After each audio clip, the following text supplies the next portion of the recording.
You're live.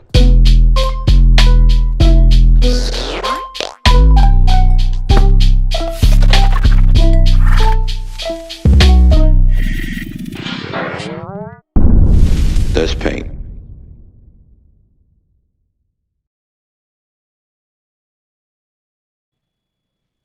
Yo, yo, yo. What up, Paint family? Creative Faces. Ellip on set. Creative Sound. Creative University. My name is Ellip. That's what they call me. I'm Ellip, and I'll be your production host.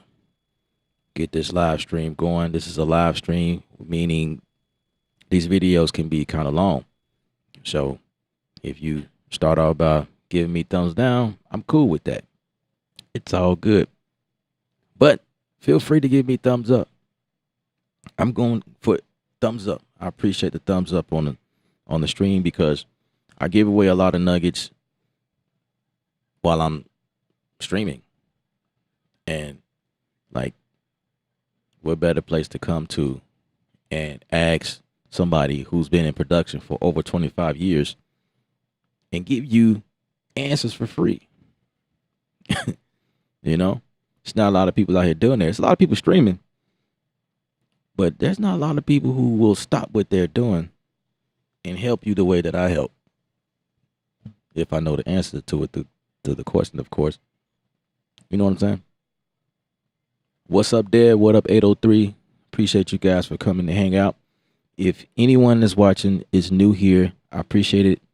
If you subscribe to the channel because we do this all the time.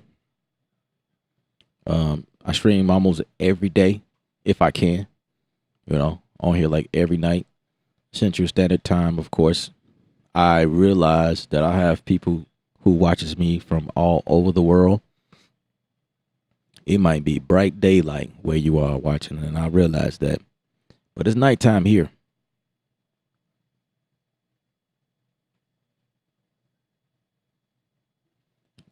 Join us on Discord. That is the link to our Discord channel. Like-minded people there.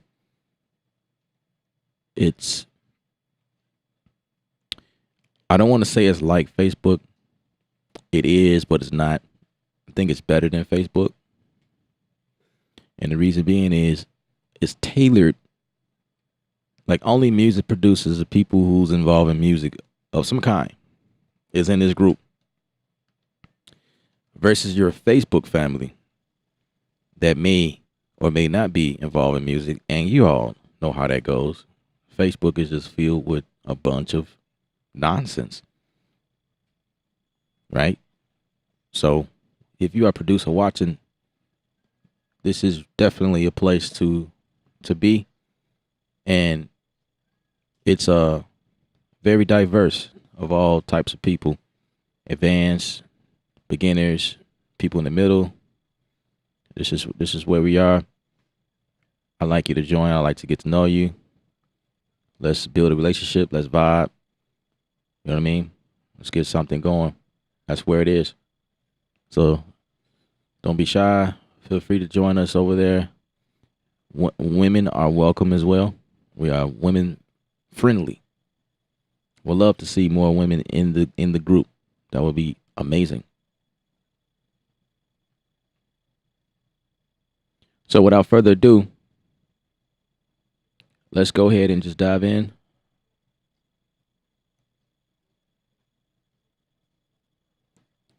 I got Bitwig on the canvas.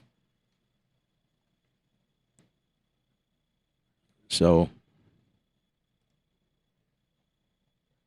let's just go to work. As usual, we start from scratch. And I almost never know what I'm going to start off with first.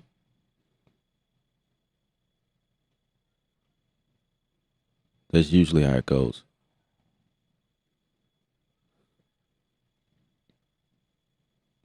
I just get inspired by just throwing random stuff in there.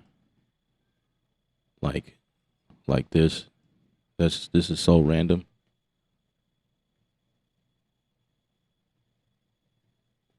All right.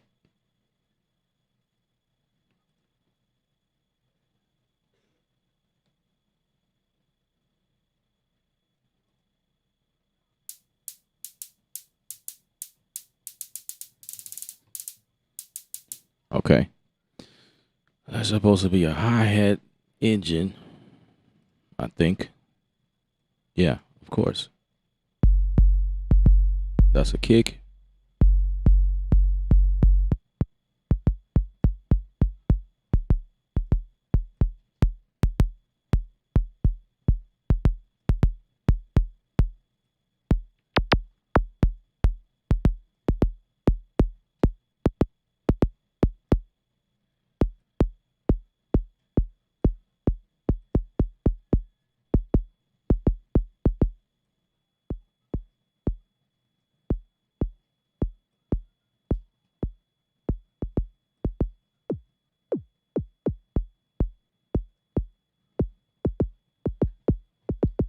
Interesting. Interesting. Could definitely make your own.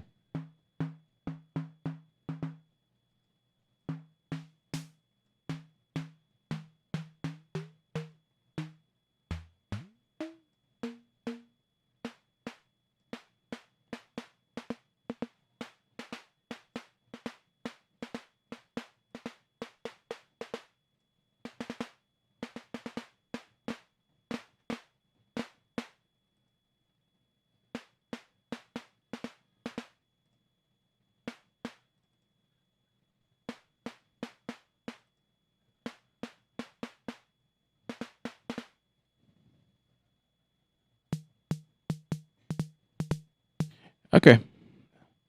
Moving along.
Yep, Bitwig in the canvas.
They just need a ukulele now.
Hmm.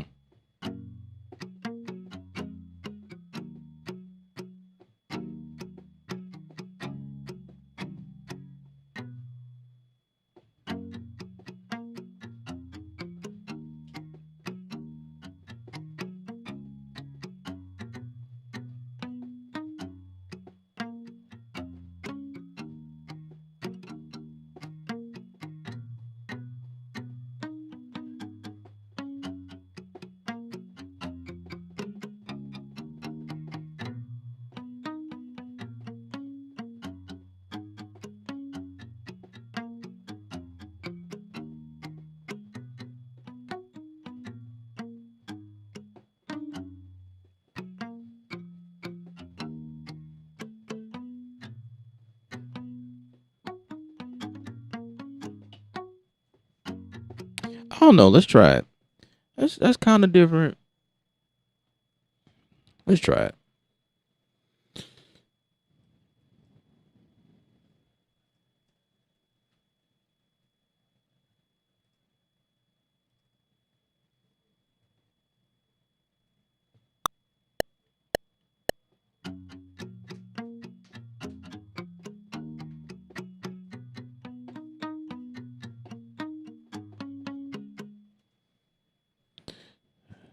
No metronome. Okay.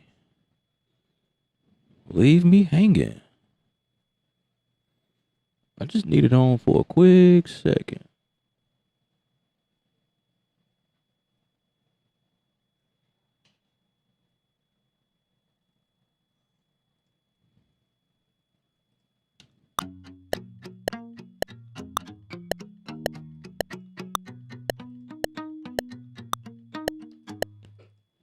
I kind of don't want to do all of that over. So let's say 1/4. I mean 1/8.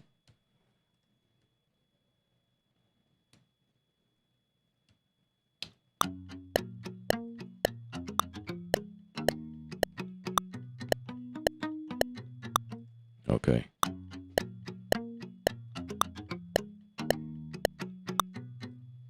Maybe all of these get shifted.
Okay, so this is come back here.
think I'm done with the metronome.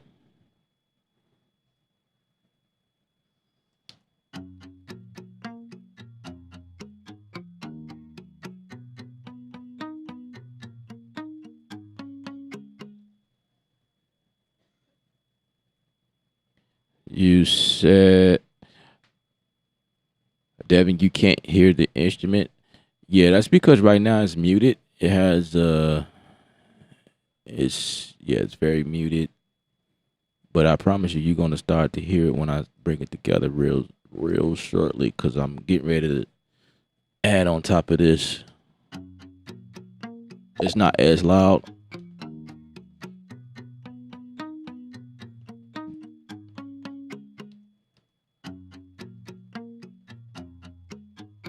I'm looking at my signals, so everything is coming out pretty good. So you should be hearing something. The loop. That's what I'm looking for.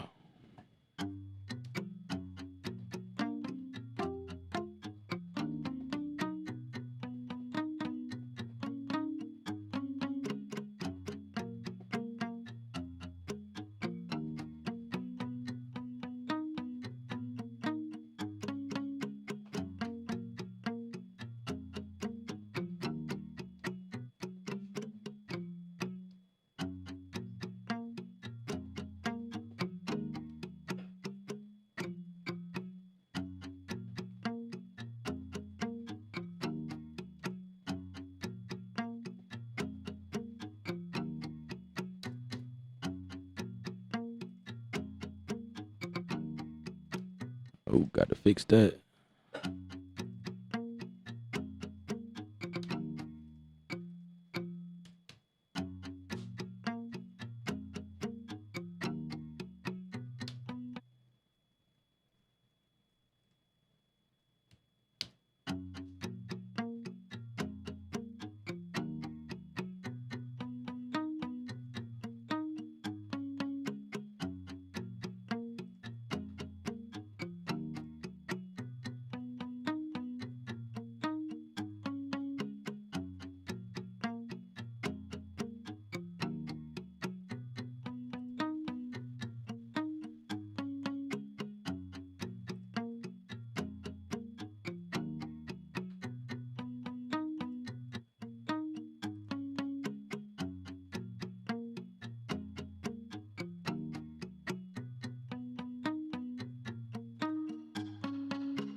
I'm a stack that with like another instrument, but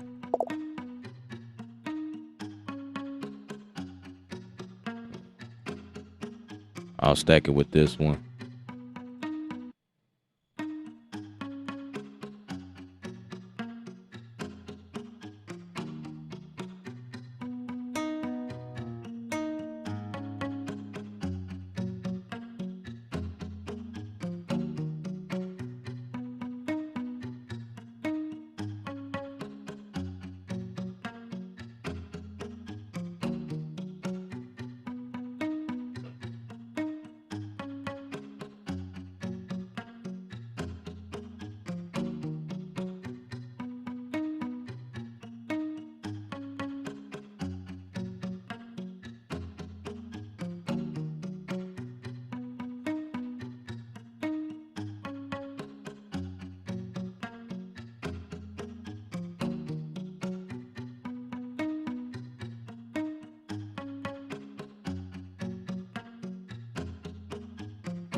How do you say that? 2L production? 2L? Welcome, welcome. 12. I don't know. Correct me if I'm wrong.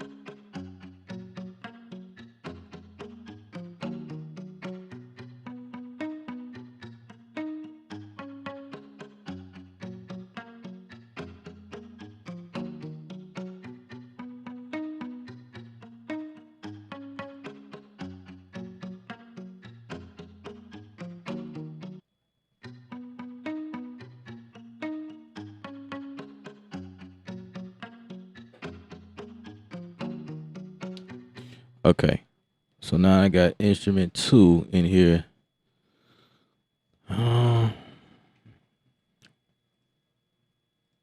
This needs to come out of this one. This will be MIDI 2.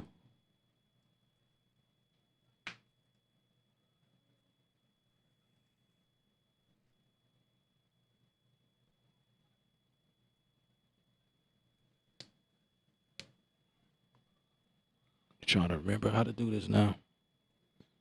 It always comes down to this part. I figured out how to do it in Ableton Live, but now that we in Bitwig,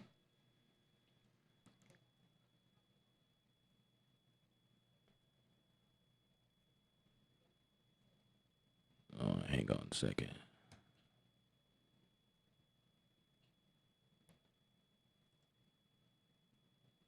So now that we in here,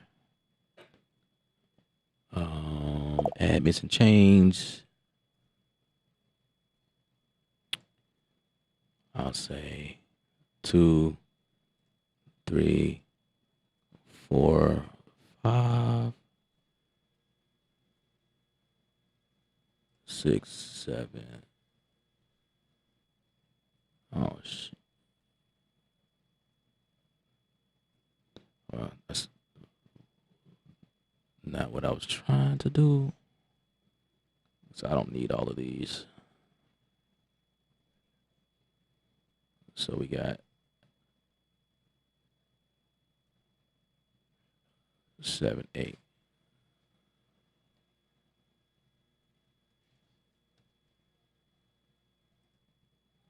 Yeah, I just needed 8. So I got 8 coming out.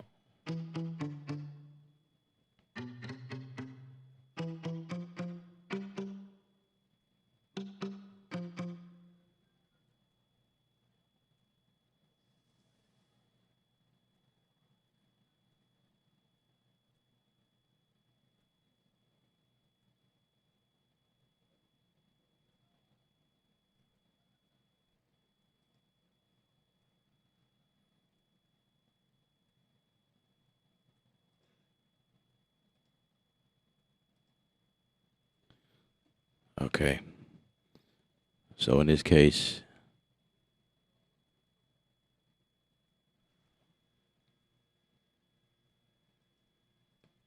this one has to come out of contact. Yeah. How about this? Just say contact and just go to preset 2.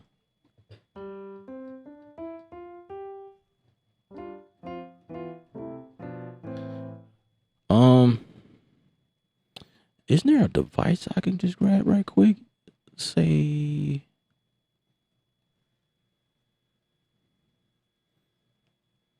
let me see what it looks like on the front end.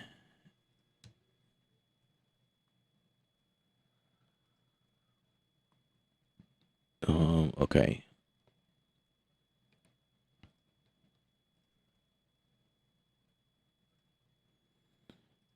So if I say instrument, layer, selector,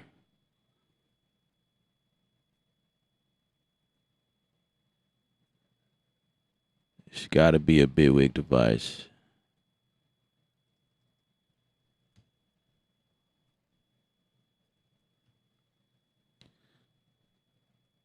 No, it's not external. It's definitely. Is it a chain? I can't remember if that's what it. No, it's not a chain. Is it? No. No, it's not a chain.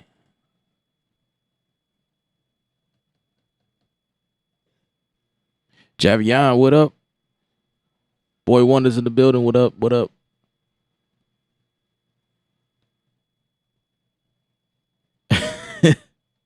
Somebody gave me a thumbs down. I swear, man.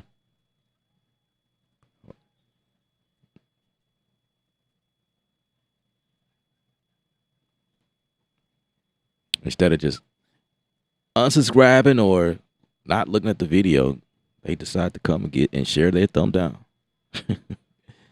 Oh man. One day people will get it. When you give a thumbs down, it still counts. It still counts towards, like, thumb down, thumbs up is like, it still makes the channel.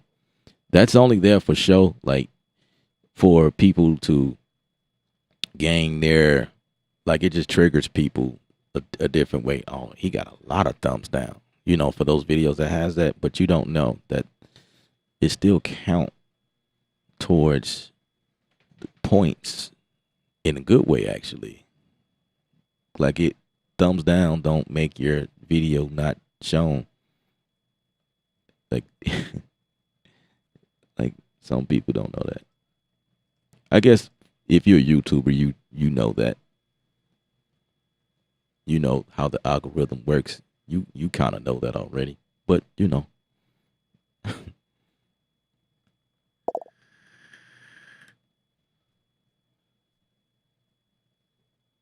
I'm saying, Dave, right? Like lately, it just every time I stream, it was like a thumbs down within the first, like when I say the second word, I'd be like, "What's up, and then thumbs down. Like, dang, wow, man.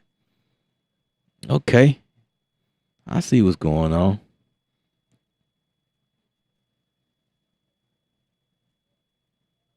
I appreciate your thumbs up, man. I appreciate it. I appreciate it. Okay. Let's see.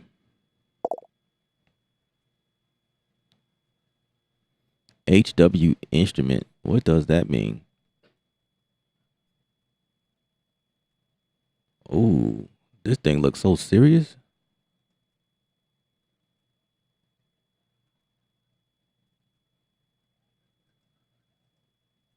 I don't think I've seen this one before. It's got out and return. Yo, this is probably something really serious. Man, I'll have to explore that one day. That's crazy. I don't even know what that is.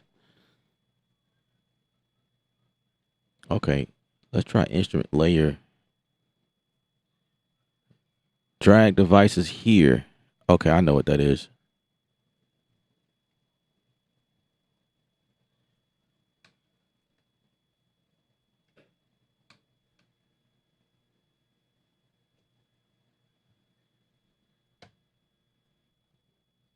Thumbs up, number 9. Boy Wonders, number 9 on the thumbs up list. Appreciate you, sir.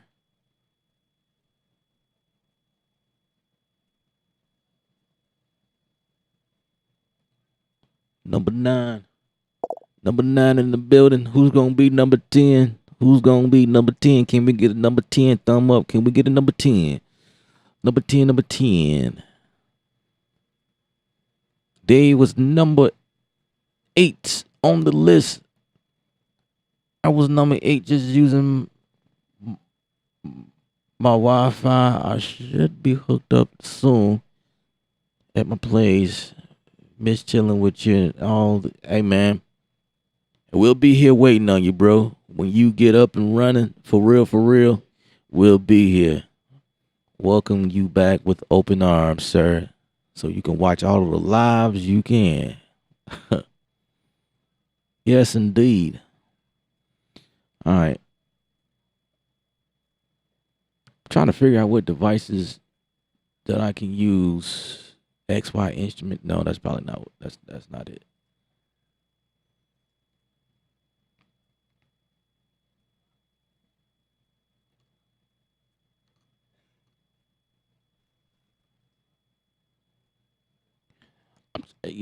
I'm pretty sure that I can. So on Ableton, I figured out something. I figured out how to. First of all, I need to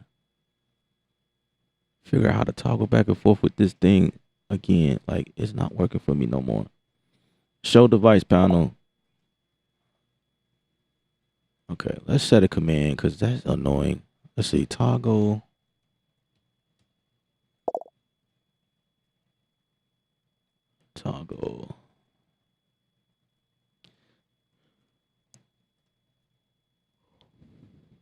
shortcuts. There we go. Let's see, toggle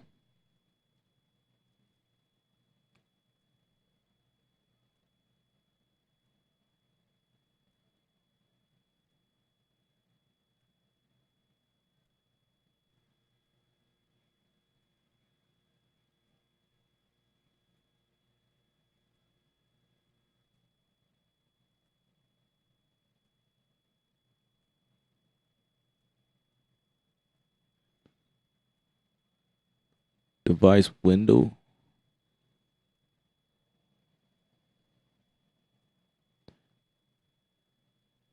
Okay, that's right. Let's see what's taking up. What's tab?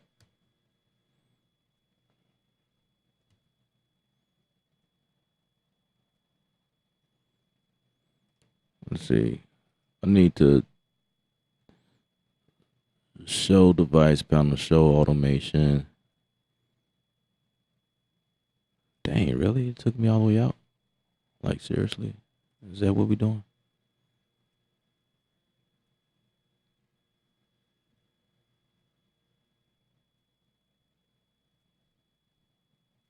Okay. Is that what we doing?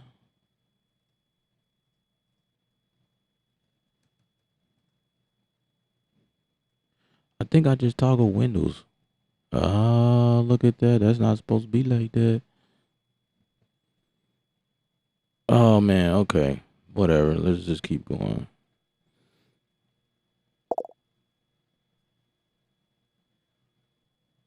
Yes, the push can be used in Bitwig. I've tested it out and it's true. The rumors are true.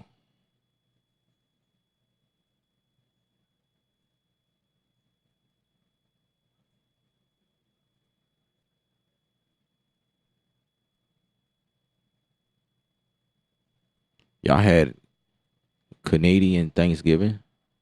That was yesterday.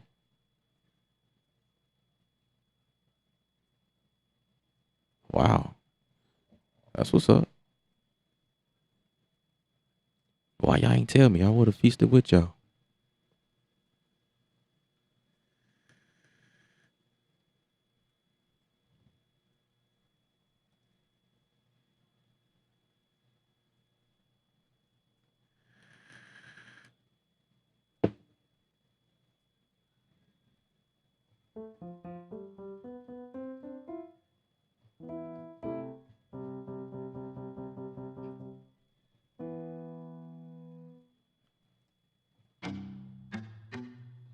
Okay, so all of my outs are right here, which is cool.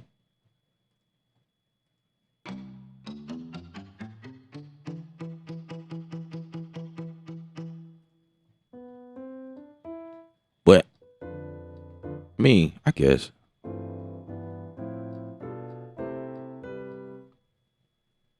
I mean, I was trying to.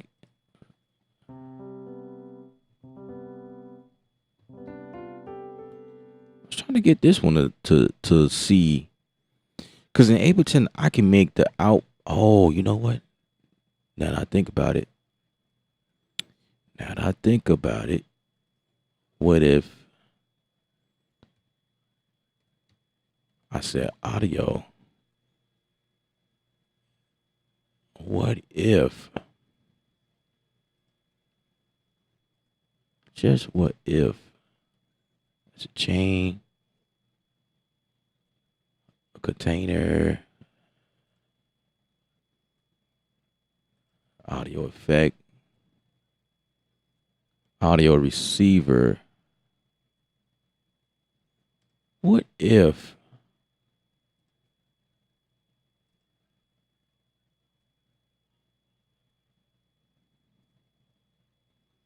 it's not picking up contact though?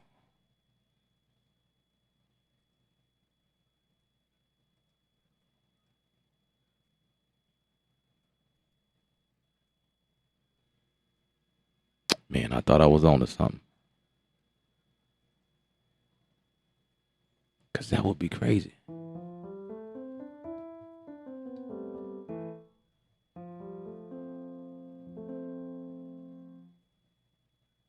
So if I change it to the hi-hat joint, right? And to go up here, uh, it's not receiving it at all. Okay. So that wouldn't even work. Oh, I guess that's an audio effect, but what about input? And this is under routing too. Okay. So what if I just said routing?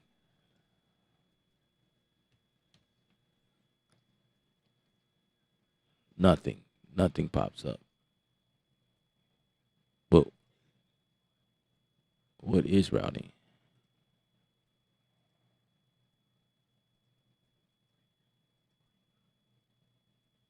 Maybe I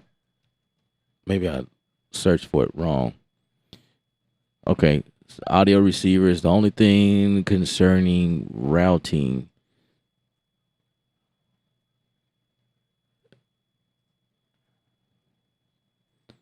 And I was gonna say external instrument.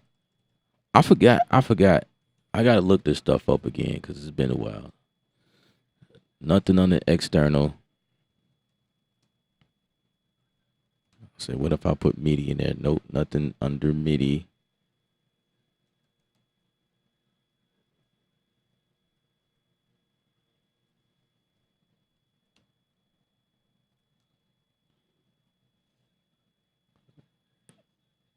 The only thing here is instrument layer. That's not it.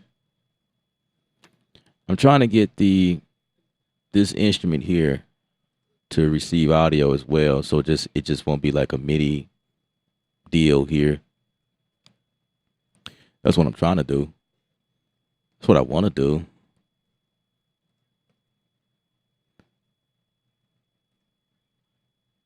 That's what I weedy want to do. All right. So what if I just click on Bitwig and go like, okay, note receiver, grid, container.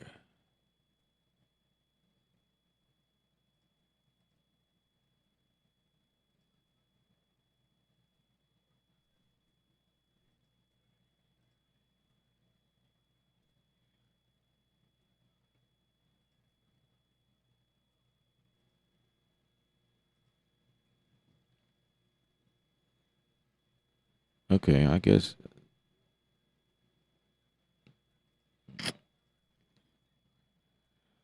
instrument layer. I know that's not it.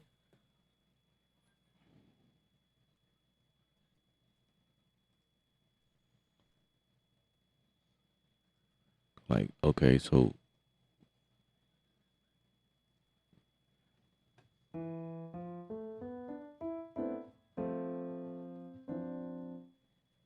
yeah, I know that's not it.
I need a different kind of piano.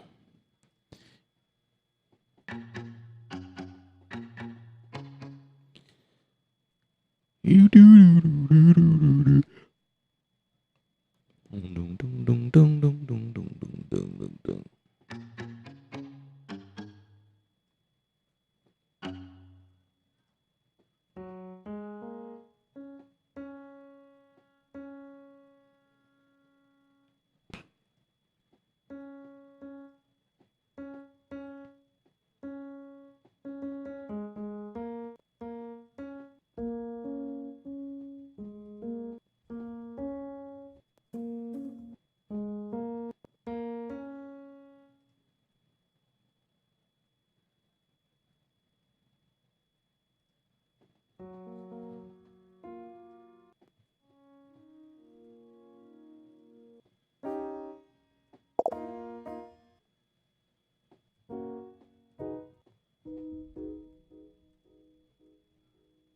Hmm.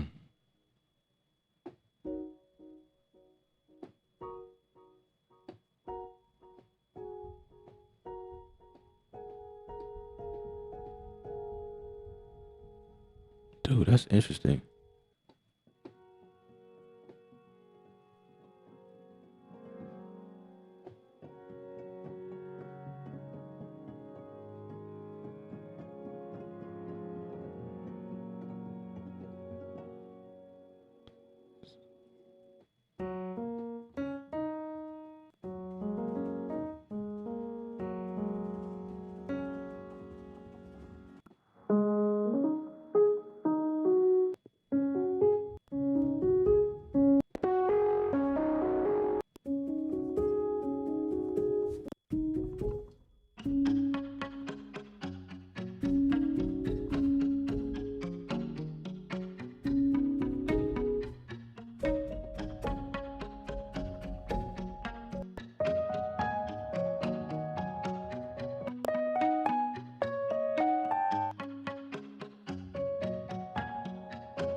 So where's my sustains?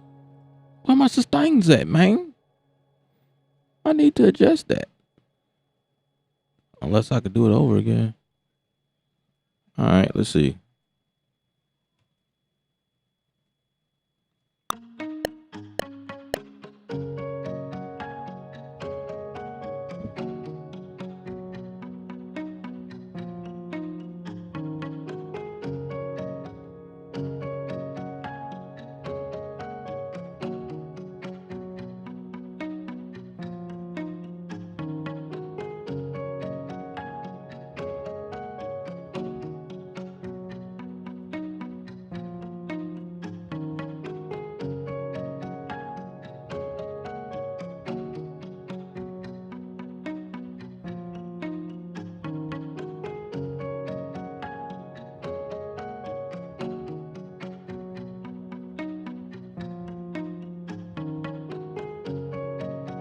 Where the heck is my sustains at, man? I need to, bruh. What's up with that?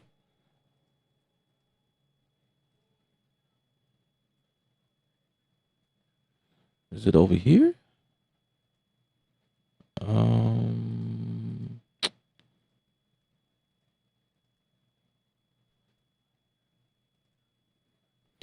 I'm doing all, see, so y'all don't see this type of stuff. See, that's why the workflow is different. You see anybody work like this in Bitwig?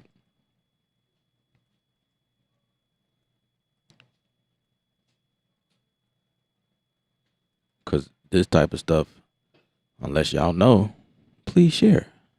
I would love to know where I can adjust my sustain channel because I don't see it.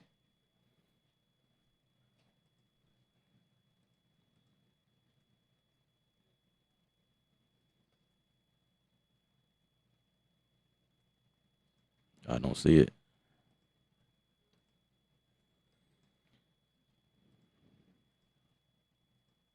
Unless that's something that they're lacking.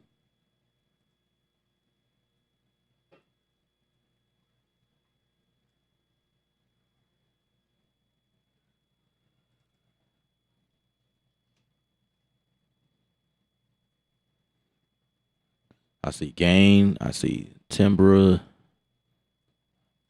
There's volume, chance, pressure, pan. There's no sustained information down here whatsoever, which is a pain in the you know what. Why is this the case?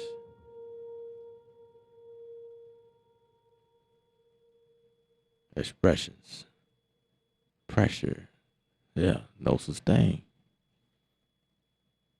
No sustain.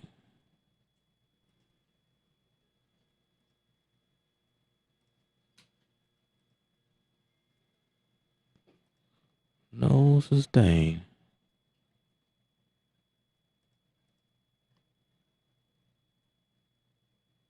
Enable stimulant pressure. No. What's down here? No on pitch. Slide pitch. Has nothing to do with what I'm doing right now. Let's turn that off.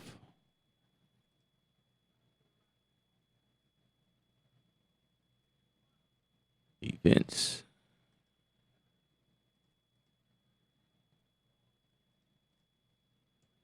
So what if I select all of them? And okay, nothing. Can somebody tell me where the sustains is?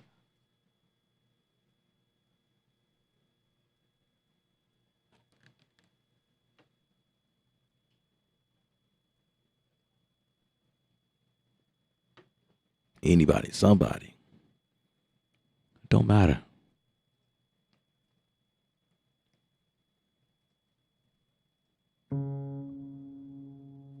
That's interesting though. That is interesting.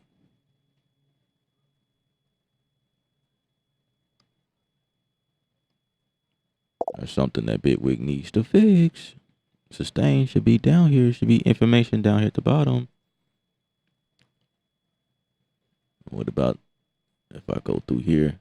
Really? Sustain it? Dude. Here's my sustain right there. Okay, I found it. Thanks everybody. Thank you, people in the chat. Y'all were really helpful.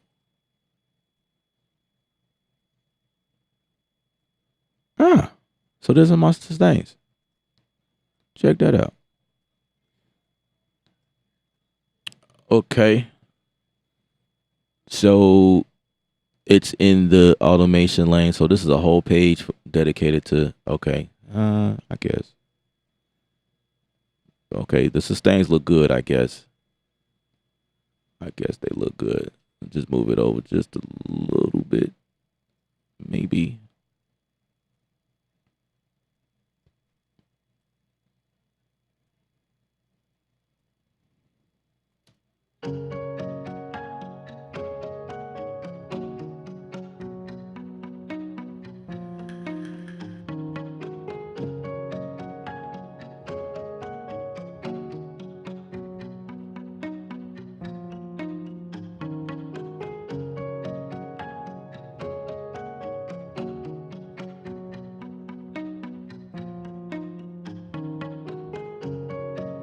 That's interesting though. I'm listening to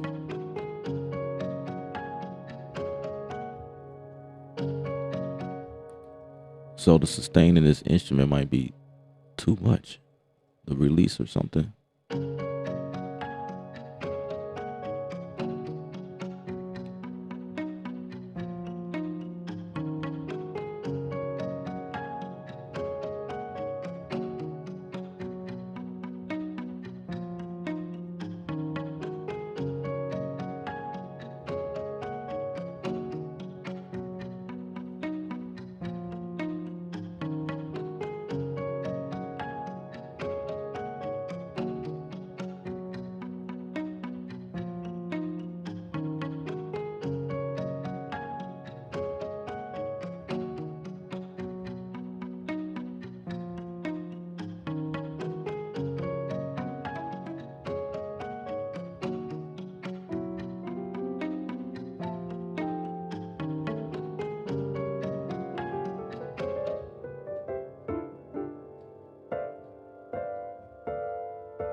Okay, it's the reverb.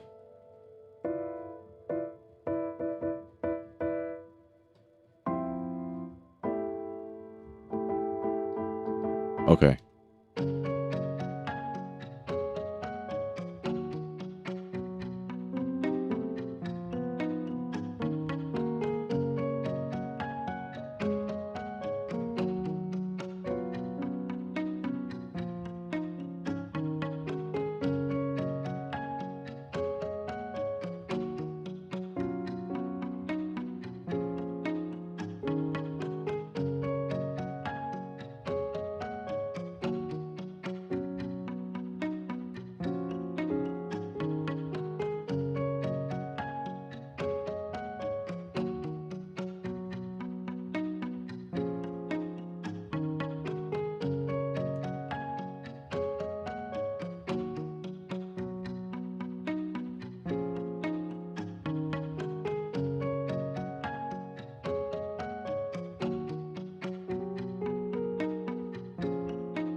I think it's too low.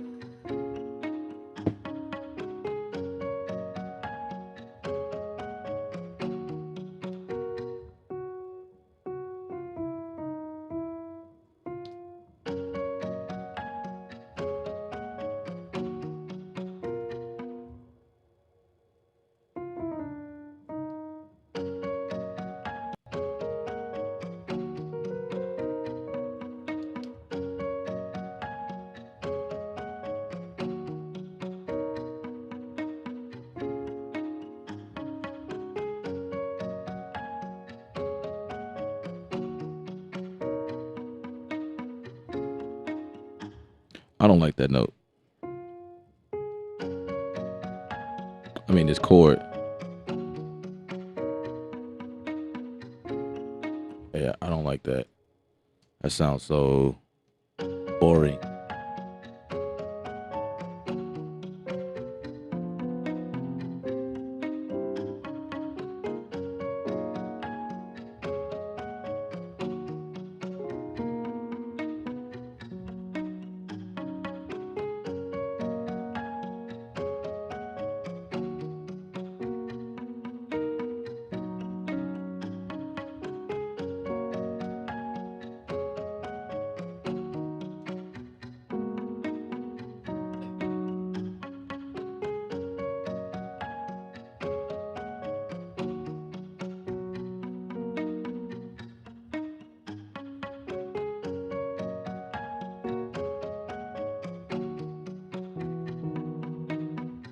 Let me figure this out.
This makes absolutely no sense.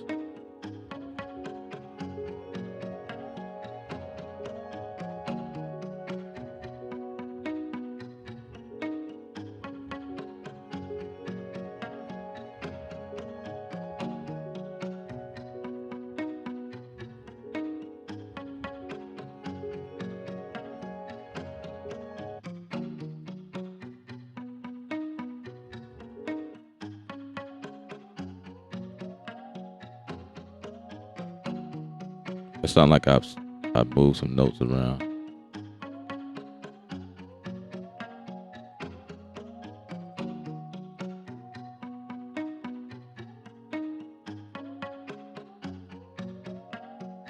You're supposed to come out of 5 and 6. Okay, that works. This channel right here.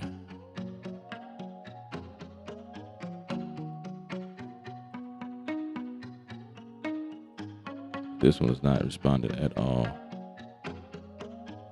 Like, what just happened?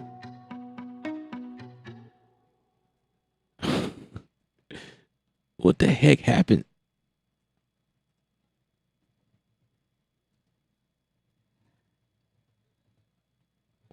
So what happened to my piano? Like, seriously?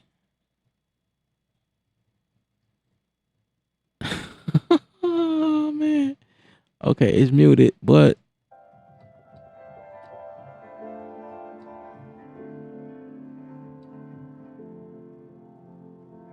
did it change presets on me?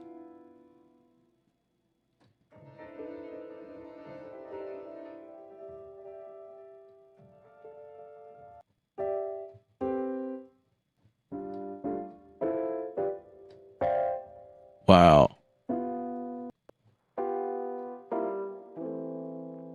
I had a R&B thing on here. That don't sound too bad, so whatever.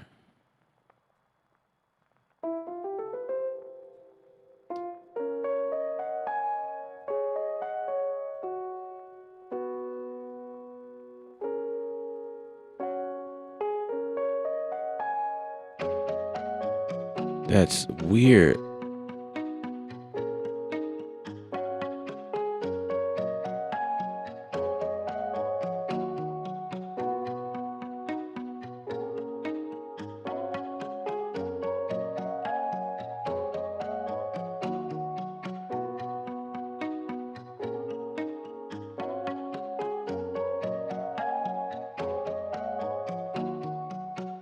That's weird.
Okay. So I'm just double clicking on this and nothing is happening. Why? Why is that? Oh, that's why.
Thank you, 803. Appreciate you.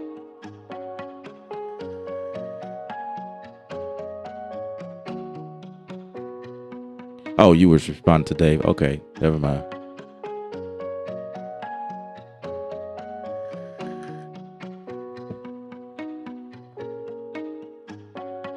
Wait, what just happened? Really?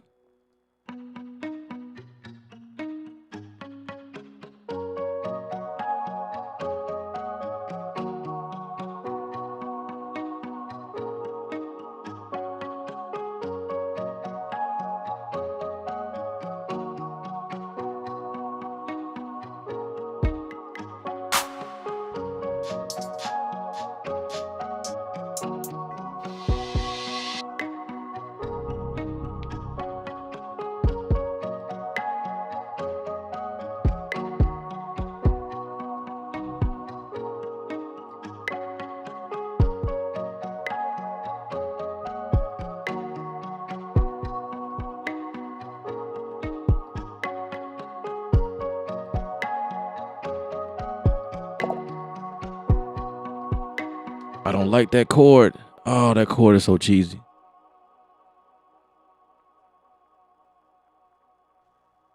Chord is so freaking cheesy. Just mute that. Mute it.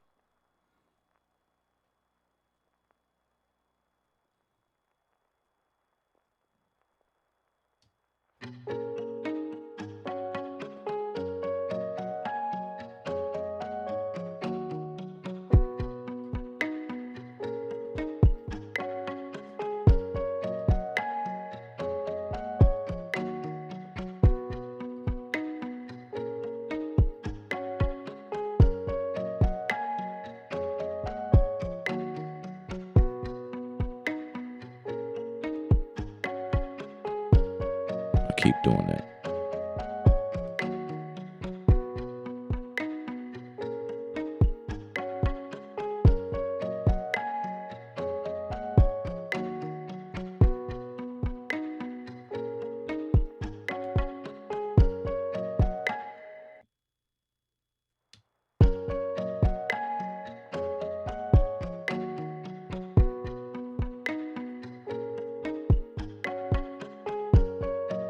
Y'all see what I just did?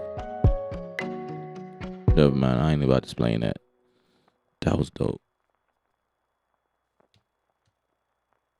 That was just dope, by the way.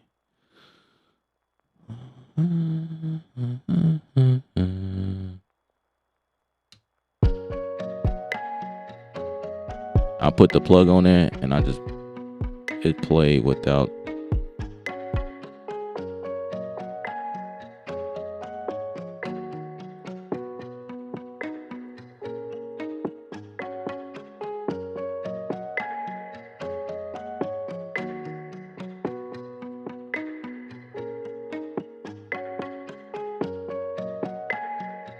That was crazy.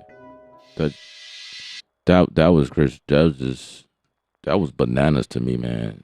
If y'all was paying attention, y'all would have saw it.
Okay, I'll do that.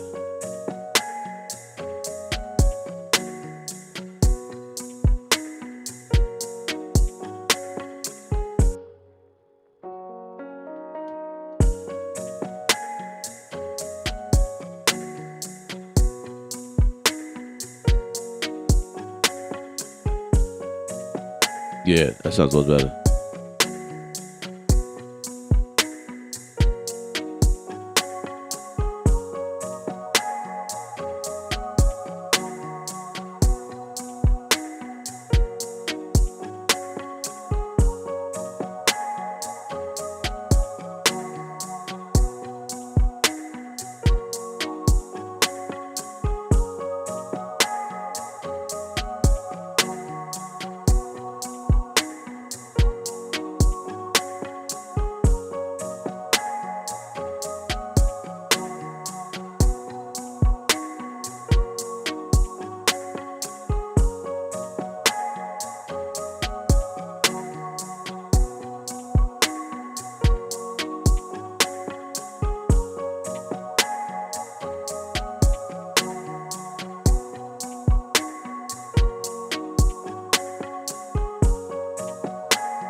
Hey Devin, can you hear the beat now?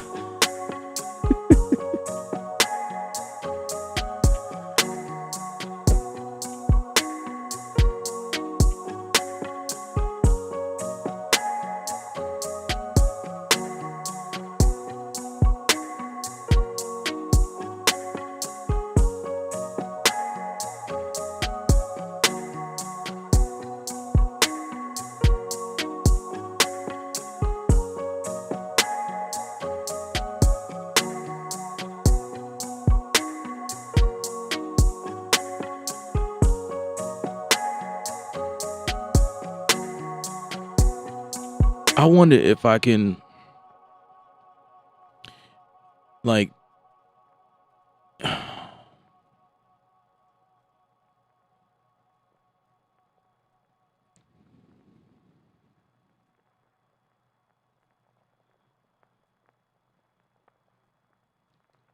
slice the multi-sample.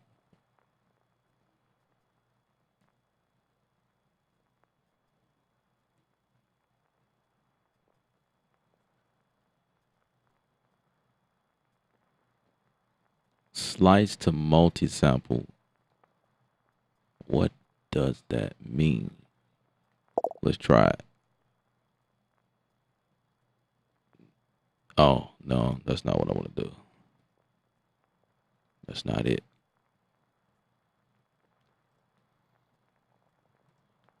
Okay. I need to be able to pitch.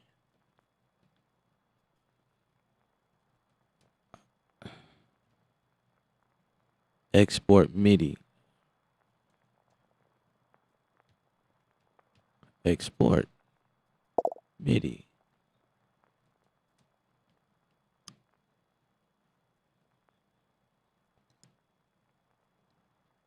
If I want to split these drums up,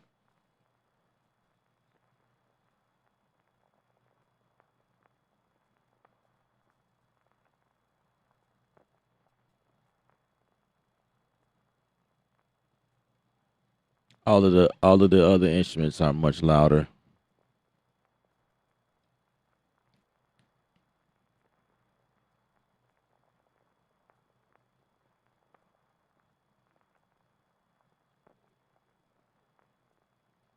It's all about the blend. It's all about the blend. Collect and save. What does that mean? Collect. Okay. I think I know what that means. I have an idea.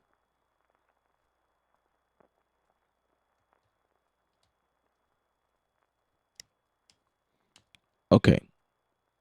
I want to bounce. No.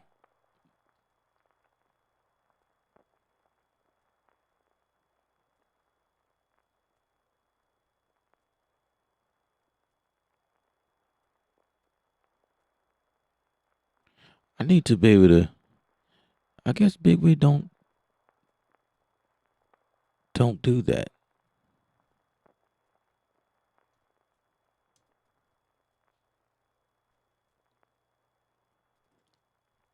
Like in Studio One, you can explode these pictures. How do I do that? Is there a way? You could do it in the Logic, you could do it in Studio One. Like, how do you slice in place? No.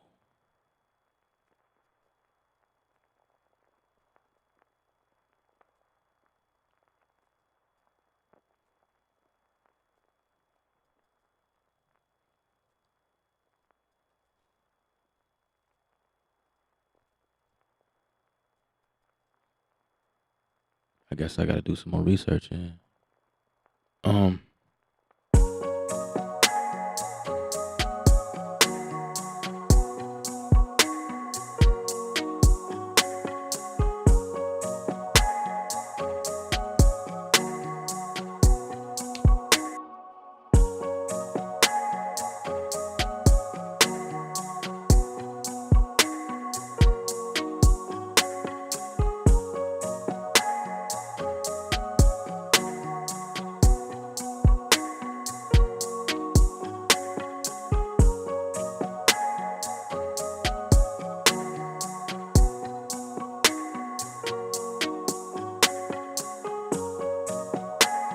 all right, I'll just pull this one away and bounce that down. That's gonna be my snare. And then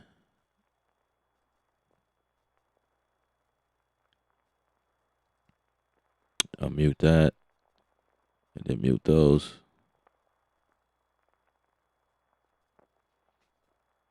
Pull it over there. That's all of my kicks. That's still faster than Ableton though.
of cool.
Hmm.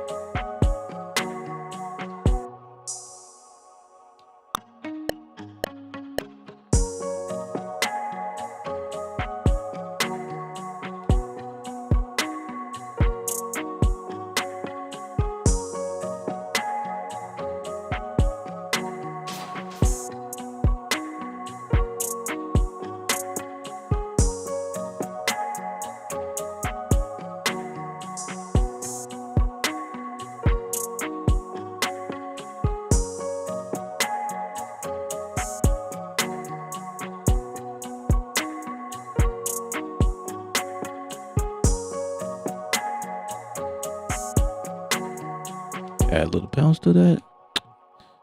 Yeah.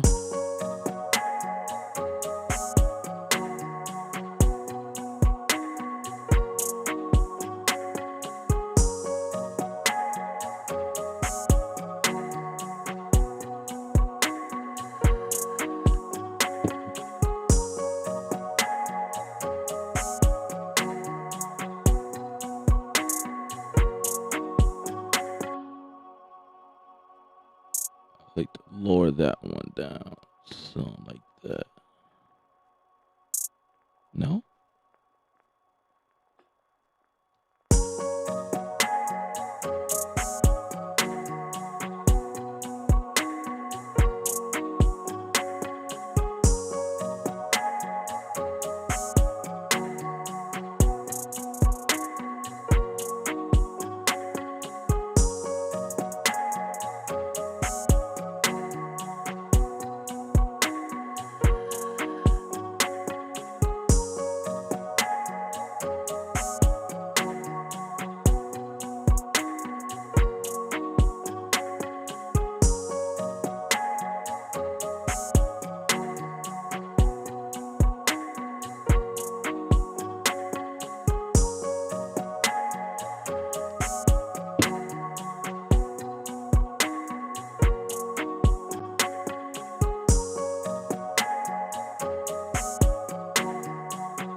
All right.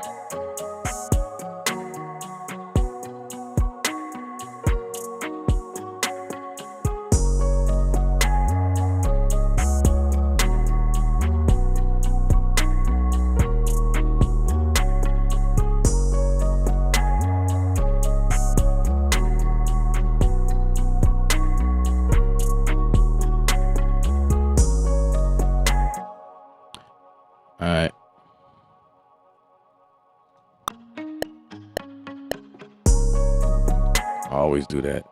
That's like my signature. Start on the roll note every time. Every time.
Y'all give me a second.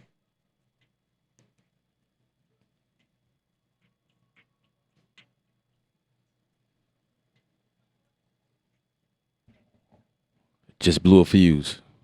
Camera's offline. Oh man, it took out the music and everything.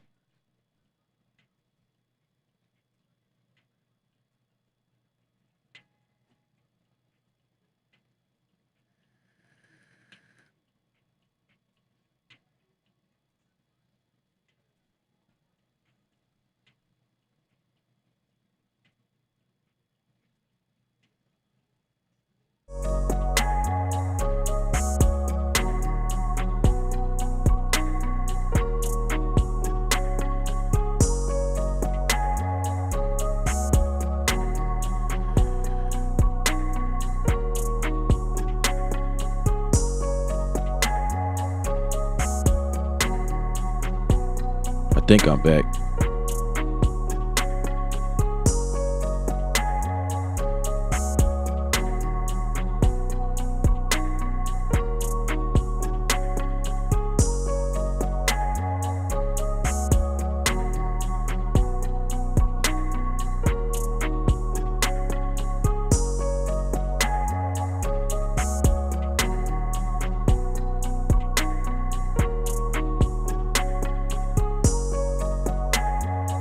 All right.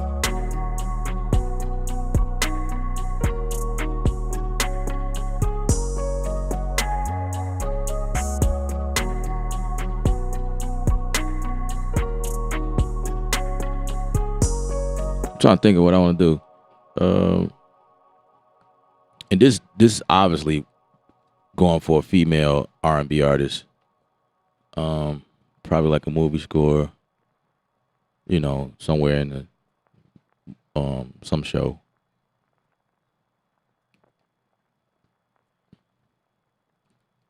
in some show, you know what I'm saying? Some show. Somebody's show.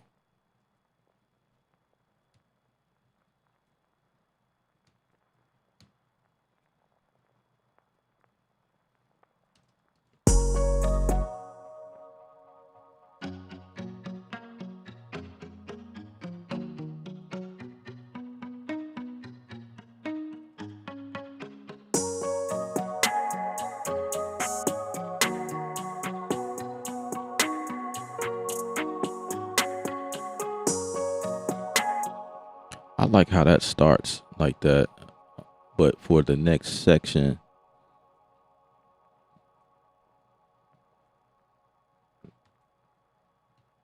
mm,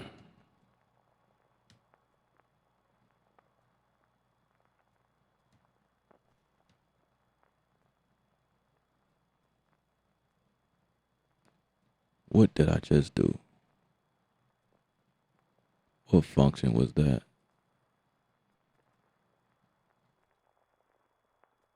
Um,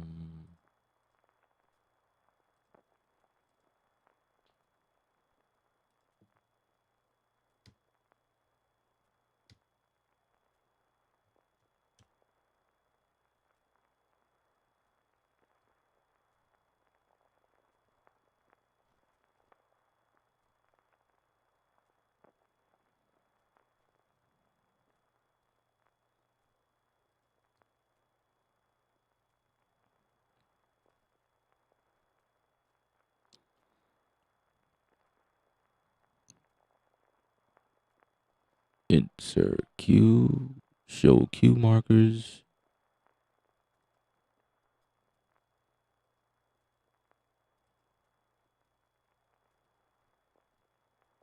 Insert Q marker.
Two nickels in the building. What up, bro? Push button is here. Oh, you know, we just in here making beats and talking.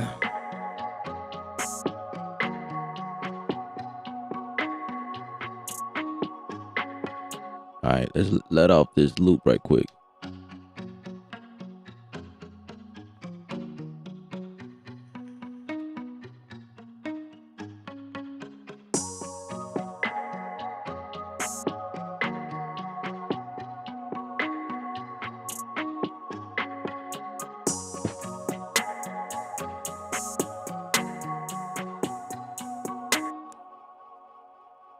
think this can go again.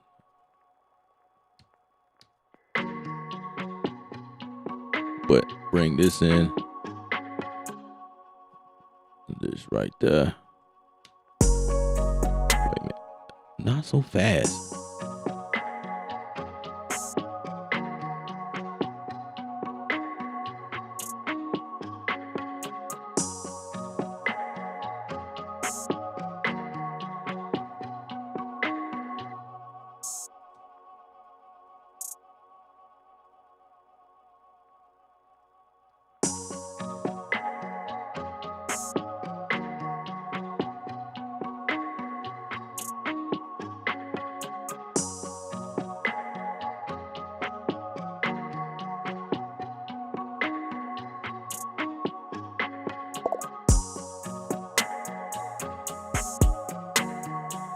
Yeah. Let's do it again.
Washington, walking through Washington Park with your wife type vibes.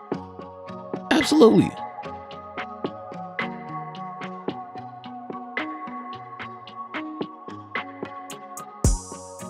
But I was thinking, that might be something in the scene of a movie.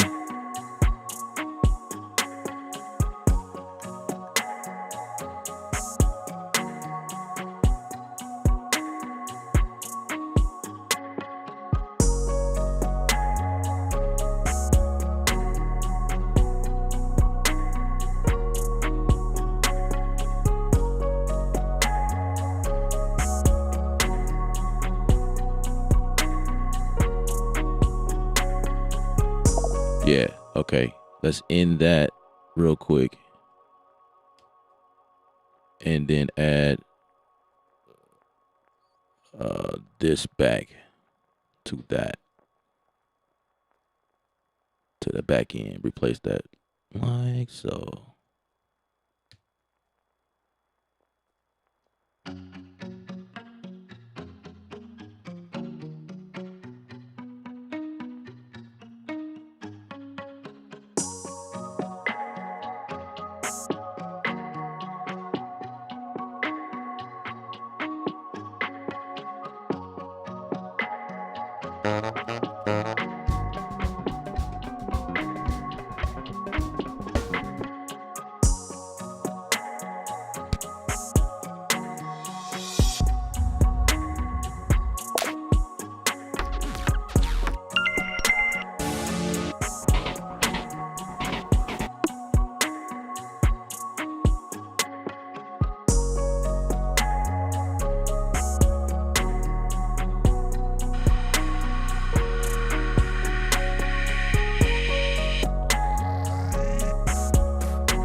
Okay.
Call it coffee kombucha. You know what? That's a good name.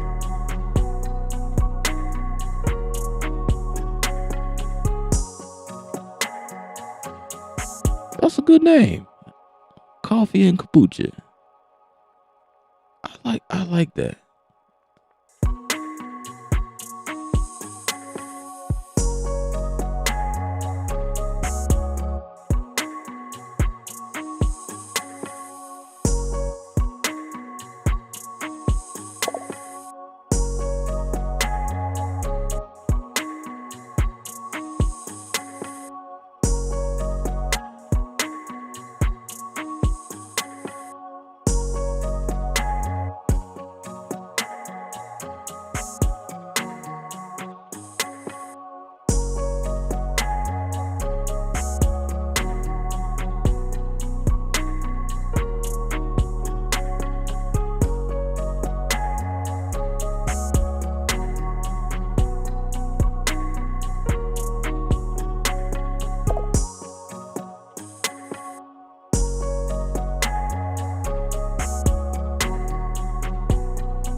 You know, I got to bring my deep drums in there. I got to bring them in there. Come on, deep. Let's get deep about this here. Let's get deep.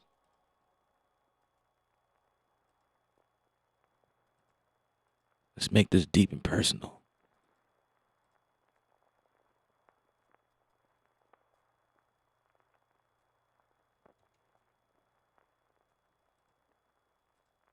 Come on. Okay. There we go. There we go. Deep and personal.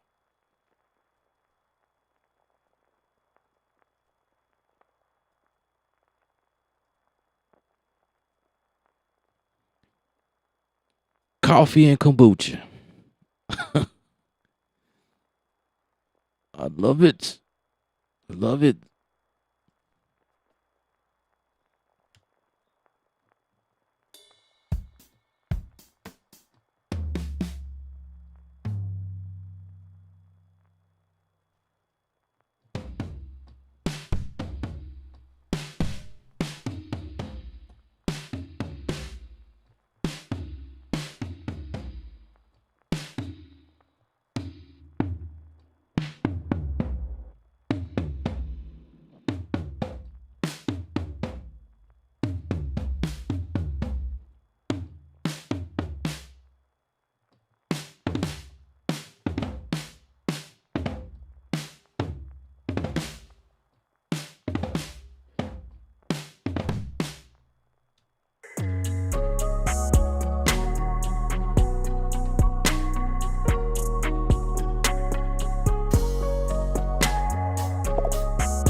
All right, I'm gonna put that right here.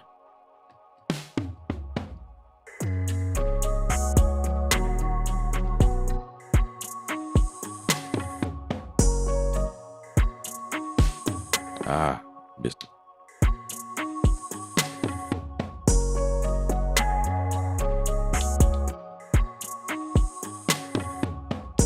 Yup. That's how we gonna do that there. That's how we gonna do that.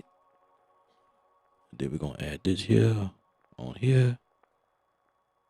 Just like that.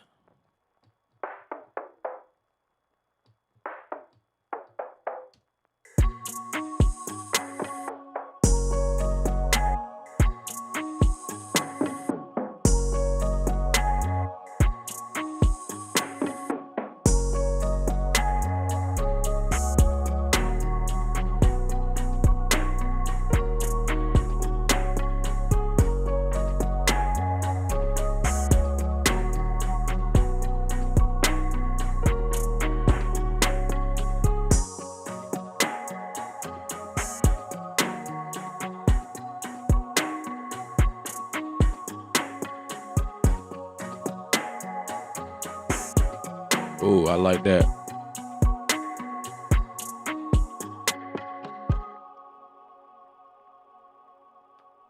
Indeed. Let's do it.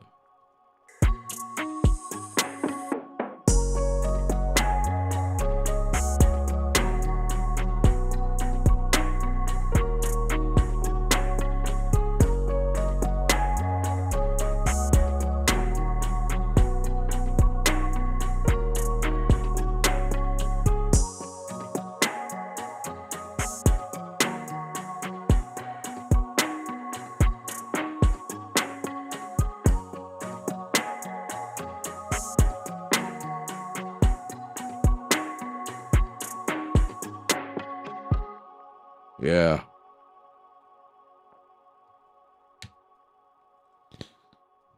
I like that.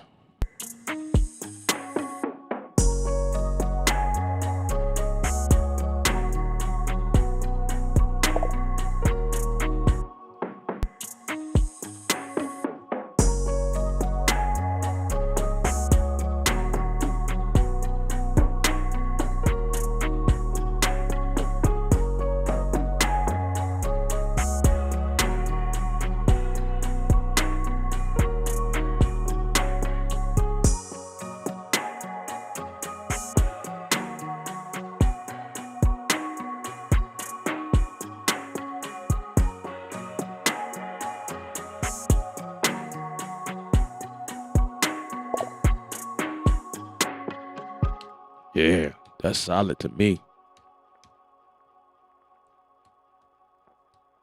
Add an extra flavor in there, a layer of Ella flavor.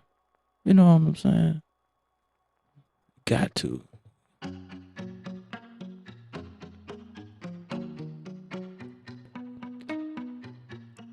Touch Tone is in the building.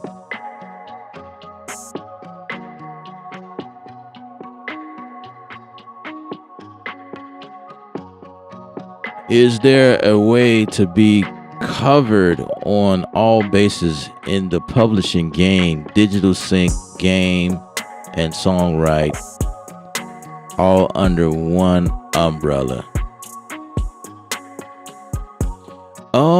That's kind of a difficult course. That there are companies that try to say you that, but you gotta watch it. You gotta watch it. Touchstone say CD Baby. But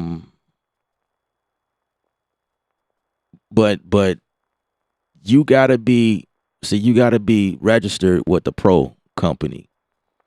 That takes, well, I don't know. Maybe CD Baby is offering something, because CD Baby are always doing something. They always have like some cool thing that they involved themselves in that comes a part of their platform. I've been using CD Baby for years, but not lately. So I don't know what they got going on, but you definitely, I'm just gonna tell you, you definitely need an account with like the big pro companies, the PRO. That's either BMI or ASCAP. It's three big ones in the US. The other one is CSAC, but you can't really get into that one unless you're invited to join. You gotta know somebody. I'm with BMI. I used to be with ASCAP. ASCAP is more expensive. Um, but BMI, you just grab a writer's account. It's more cheaper, and that way they take care of your syncing. So anytime you upload your music to any libraries, then you they look out for you, you know, in that terms. Because that's going to be the thing that people ask you for anyway, is your BMI credentials or your writer's credentials, whatever. And that's you know, a lot of times they want to take publishing from you, whatever you negotiate. So you need that. As far as like uploading like your music, like copyright, you definitely want to go through the Library of Congress when copyrighting your music. So that's another site that you'll go through for copyright purposes. And then so the answer is no, but then it could be yes, because there are companies out here that can do everything for you. But I say you want to be careful with when doing it that way, because they can tax you. You know what I'm saying? Companies get over on you sometimes when they, you know, CD Baby is legit. So if you visit CD Baby page and if they offer something like that, then I'll vouch for that. But you got these different companies out here that do some things, and you know, you just want to be careful, do research, because a lot of the stuff you can do on your own for a cheaper price. Like when you upload your music to um Library of Congress. Wait a minute, is it Library of Congress? Now I'm confused. Um, so let me see. Library of Congress. Library. I think that's what it is.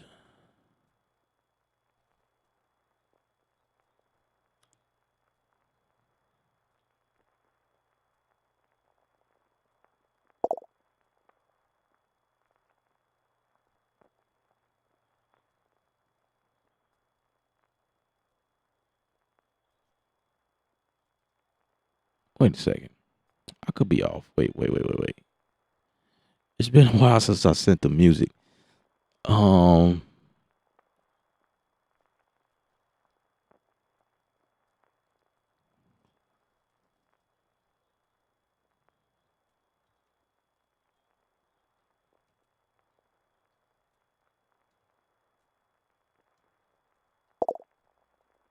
yeah, Library of Congress.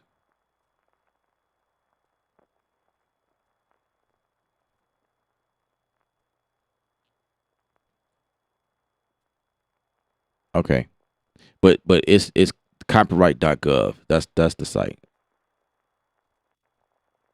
Um, and I believe I can still log into my account. They updated this site since then, man. Okay, that's what's up.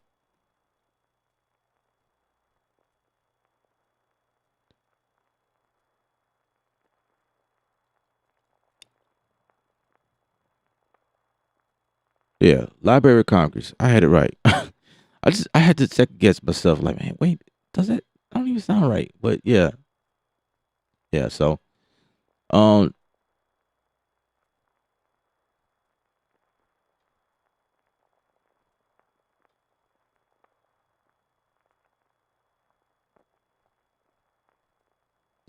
yeah, BMI Sound Exchange, Sound Exchange. I forgot how I did that.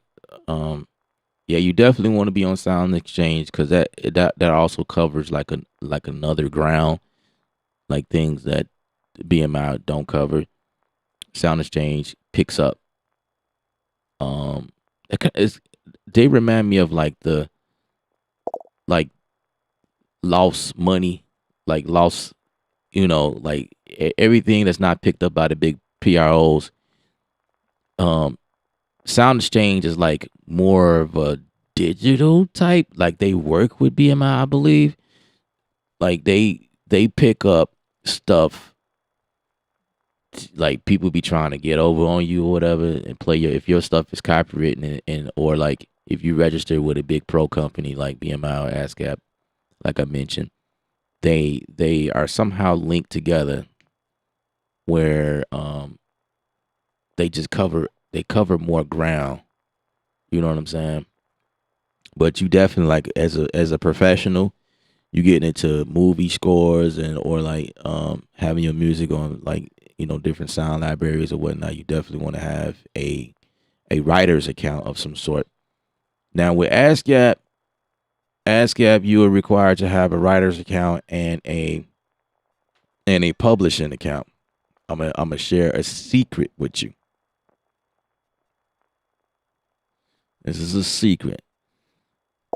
I'm giving out some jewels, and I'm going to only mention it once, and then I'm never going to mention it again because I could probably get in trouble.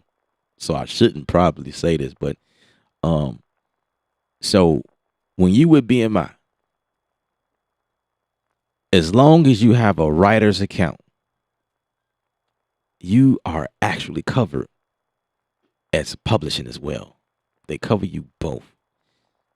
Now, you're supposed to have a publishing account as well, but if you don't, in the event that you don't, they still pay you publishing as well. That's like a little nugget. So, to start an account with BMI, a writer's account is free.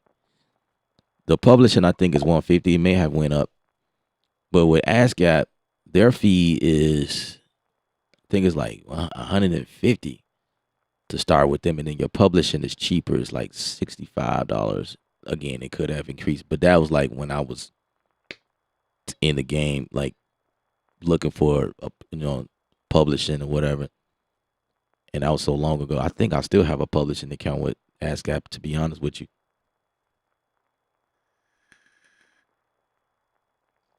and the cool thing about if you ever heard like people talking about this type of stuff, you can only have one writer's account. You can't be with ASCAP and BMI at the same time. You can't. That's illegal. So you got to pick one. But you can have many publishing accounts. So you can have ASCAP publishing and a BMI publishing. Um, but you can only have one writer's account. So when I say writer, some people get that confused because they thinking that you have to physically write lyrics or whatever.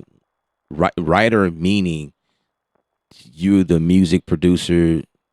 You can be the artist. If you writing lyrics or whatever, it don't matter. They consider a writer's account as the person who's writing the music. So me and all I'm doing is making the music. I'm still considered the writer. So it's either a writer or a publishing. Like because one time I thought the publishing was like the music part, but it's not. It's you got to have a writer's account. So it's not to say that you write lyrics. It's just the type of account you would need to have.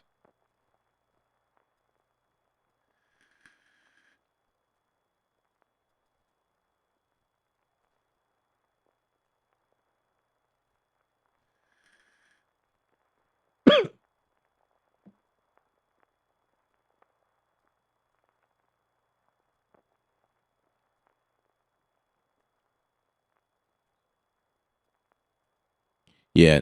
You know what? This is a conversation that we can have on Discord, you know, about these type of things. This is definitely a good topic for the group.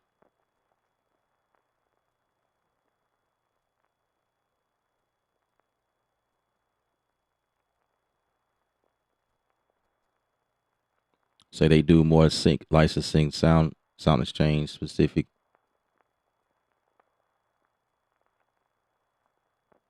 Oh no, push button, nah, man, bro. You said didn't mean to take you off your. Nah, man, you good. That's what this channel is for. That's what I do. I do this all the time. Like I'll stop to help somebody, cause that's what I'm here for. Like what sense does it make if you got a question about something and I just ignore it? That's that's what we do. That's what we do. That's what we do here. We help our people.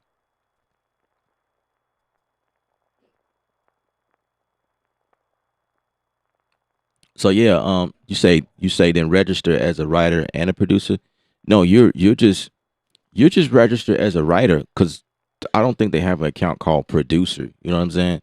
Is it's considered a writer account, but you are the producer.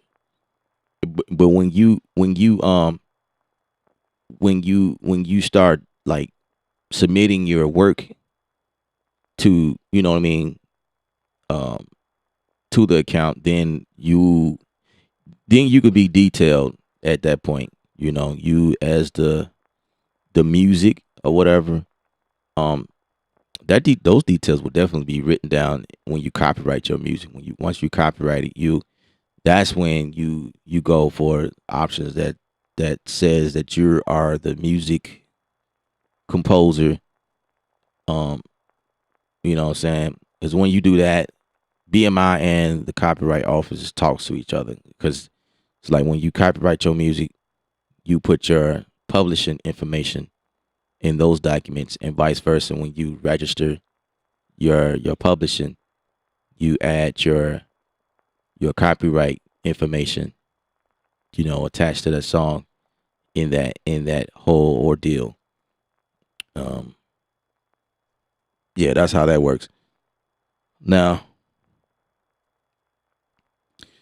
when you do that, when you copyright your music, here's another nugget for you.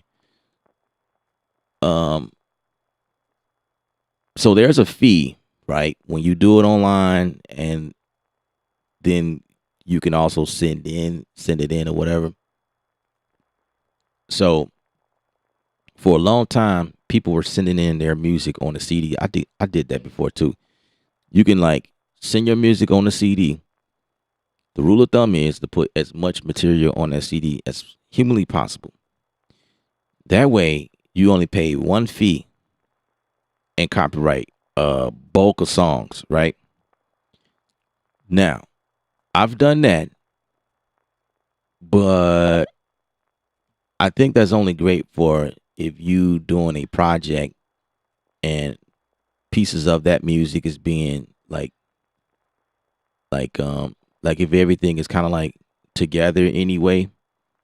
But when you start working with artists and say like you have somebody who's writing lyrics on the song to one of those beats, it's best that you copyright that music separately from the bulk, because in the event that you need to um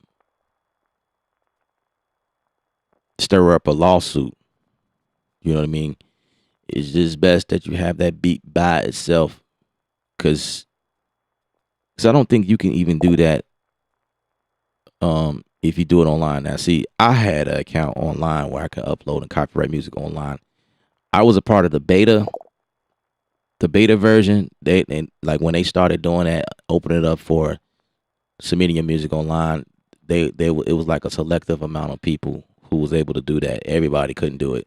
So I was fortunate to be selected. So I was uploading music online, which is better and efficient, and it was like $10 cheaper. So um back back in that time, it was like $45 to sing your music to the copyright office, and then but for me it was 35 to submit my music. Um, the moment you copyright or start the copyright is copywritten. Like the moment you pay the fees and whatnot, it's copywritten. But you won't get documents in the mail until like 6 months later. That's the thing. So, but even before you get the document, soon as you pay for those fees and you upload everything, it's copyrighted. That moment, the moment that they get it in the office. So if you choose to send it in mail, The moment that they receive the mail, it's copywritten from that point, which means that if something happened between time before you get the documents, you can actually go to court legally. Even though you don't have the files, you are technically covered during that time, but it just takes them a long time. Everybody's sending stuff to them, so it's like it takes that long. Every time I copywritten something, it always took like around 6 months. Yeah, 6 months to get my paperwork or whatever. Um, but same thing for online. You upload as much as you can, and it could be one batch and just pay that $35. So you can upload 100 songs and pay $35, or you could pay $35 per song. You know what I mean? It just depends on you. I say if your music is going for like a major placement, I say put it by itself. That's kind of what I think you should do. That might be the best thing. Put it by itself. That way, if anything happens, it's on its own because it's not attached to any other tunes. You don't want to like mess with that because all that would be in the same, in the same thing. But if you just copyright your stuff, that's just, you can do it in bulk. If it's not now, like I say, if you're working with an artist, um, definitely want that to be by itself. The reason being is on one form, when you submit it, on that form, it's gonna have a slot where it lets you insert the person who written the lyrics to that song and the person who did the music part of that song. And if you upload 30 beats on that thing, just trying to be cheap about it, but that means, and if you only have that one song with that one artist, what that means is that artist becomes owner of that whole 30 beats when you only did that one. So in that situation, you know, then you will say, okay, I'm uploading 29 beats. And if it's just one person that owns it, which would be you, do that and then take that one and do that on its own. Yeah, it's gonna be more expensive, but you covering your grounds, that's probably the best way to do it. Because like I say, in the event that you go to court, um, you don't want things to be complicated.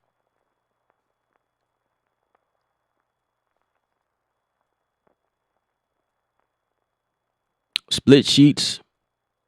Now, here's the thing with that. Um, we talked about CD Baby, and again, I don't know how much they changed, but if you have an account with DistroKids, which I have a link for that, I have a affiliate link, so let me know if you want to check that out. I'll give you my affiliate link, and you'll get $7 off the first year.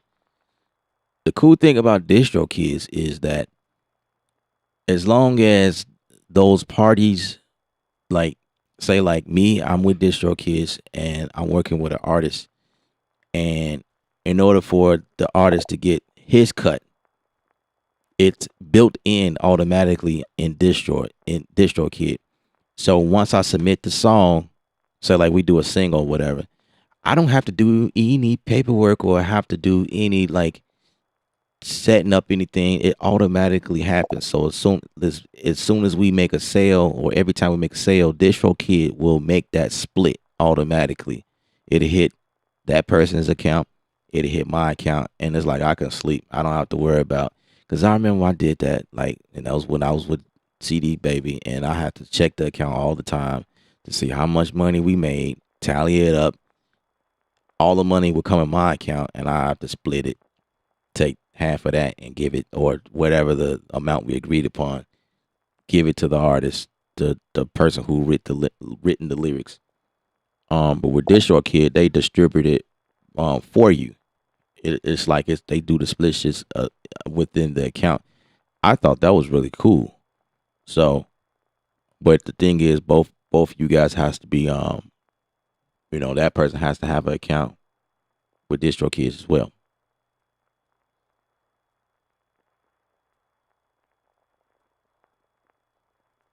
Yeah, the split sheets allow you to split it up however you want. If you want to do 50-50, 75-25, 60-30, um, whatever whatever you guys negotiate.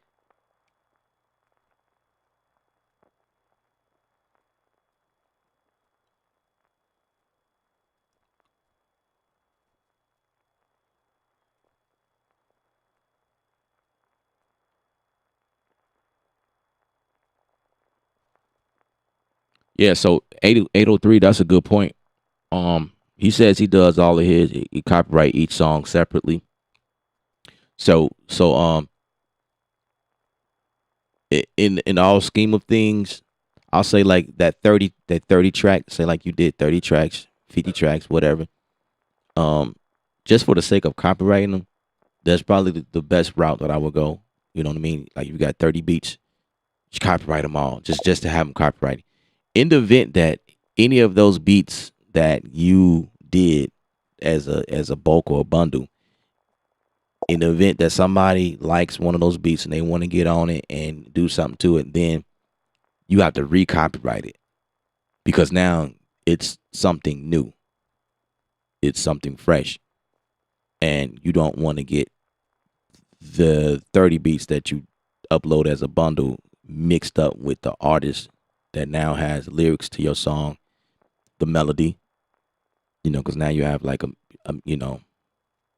you may need to go in and make some changes or whatever the case might be. Um, do that separate. So I guess every time an artist come on board, you just have to. So the beat is copywritten like generically. You know what I'm saying? Like if somebody hear you play the beat and they steal it or try to steal it or whatever, you can go to court because it's technically copywritten. But when you get to a part where you start adding other elements to it, then I'll definitely copyright it again. But it's copyrighting it again with new data.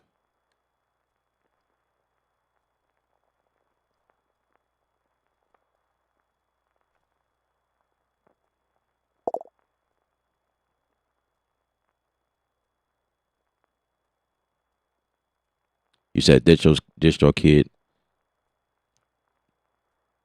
made the right move with the setup they have.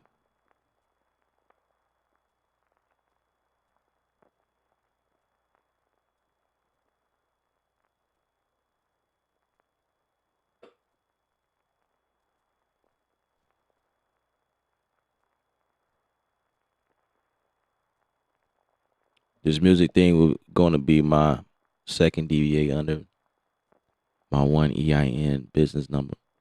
Yeah,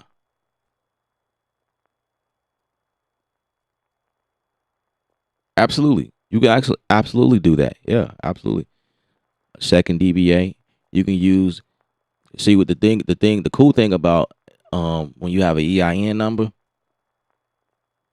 um as long as it's attached to the mother, the actual company name, you can create as many DBAs under there as you want and use the same exact EIN. They say, I guess as long as everything kind of fall up under the same umbrella, so to speak, um, it gets a little bit difficult. Man, I gotta plug my light in.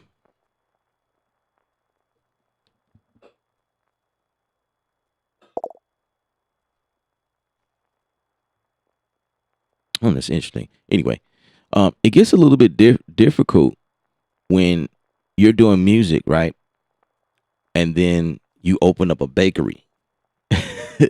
So that will be like two different things going on right now, and it makes things more complicated.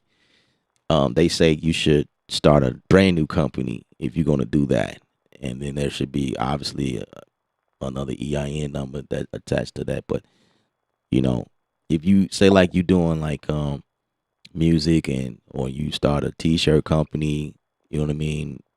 Um, then you start doing graphic work or whatever. Like they kind of fall under they're kind of a neighboring factor. They kind of next to each other. I guess if you're doing like web designing for music companies, you know what I'm saying?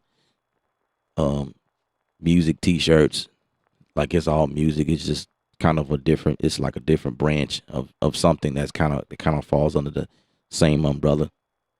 Then I guess you're okay. Jay Troy is in the building. Where you been, bro? And you these rocks you be hiding up under, bro. I don't know.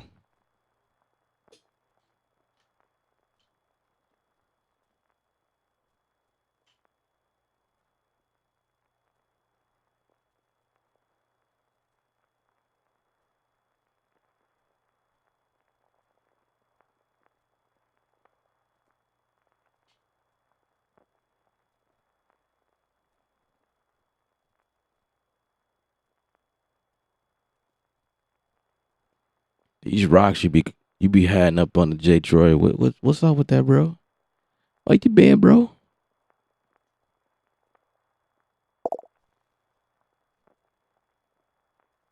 Yeah.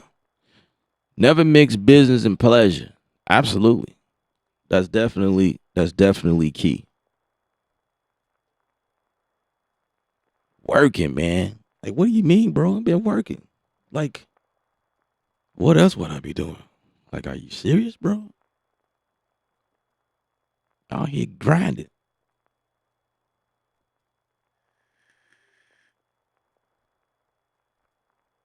But yeah, that's a great statement. Never mix business. I mean, these are topics, great topics for the Discord joint. Never mix business and pleasure. Never do that. That wouldn't be a good idea. Because when it comes down to the books, something happens. You definitely want to have everything separated. Because if in event that something goes wrong, you can you can possibly lose stuff. Like you can be demoted, so to speak, right?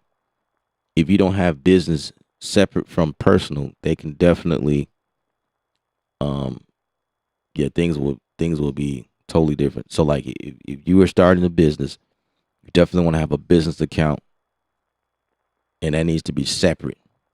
All expenses and business comes out of that account. You having business lunch, put it in that account. You traveling based on business, you buy gas in that account. That way when you need to write off, via taxes, it makes it easier because you have everything recorded in that one business account. You know what I'm saying? And then when you're going after like loans and grants and stuff like that, everything is in one account, separate from everything else. Um, yeah, that's definitely the best way.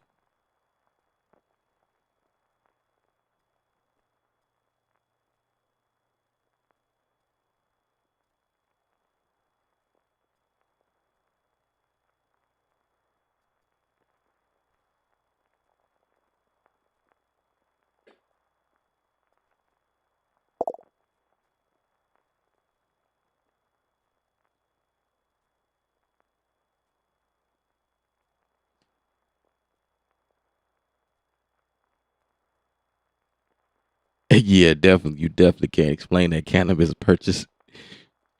Well, you probably can. You, it's gonna be challenging. You got to have a really great reason why there's a cannabis purchase in your business account. That doesn't look good at all. Unless your business is associated with cannabis, you know what I mean? That's the only way. That's the only way you can get by with that. Yeah, you you can't have no purchases that on there that says anything liquor on the end of it. That's probably going to be pretty interesting. It's going to be kind of hard to fight that one.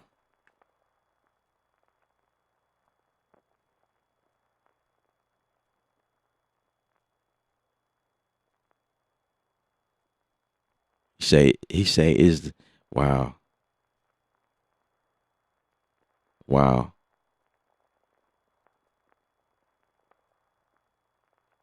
The banker asks you is the wow. You know what? I guess, man, it is kind of common that music is associated with dope, with the dope game, especially if you bringing in a lot of money. They looking at you like, wait a second, you know, all this money you depositing. Hold on, is this associated with any type of illegal street traffic?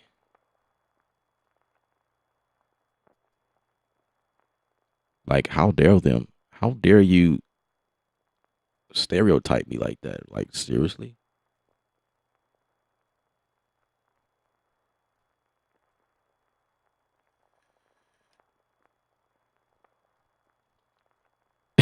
803, man, I've been there, bro. I've been there. I've been there, bro. I definitely been there. Can't even start the mix because you gotta go and pitch correct all of the vocals. Man, I've been there. Oh my gosh. Yeah, yeah. And you know what? I charge clients extra.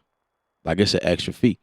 So when I take a mix and they tell me it's vocals in there, I was like, all right, so here's my fee, right?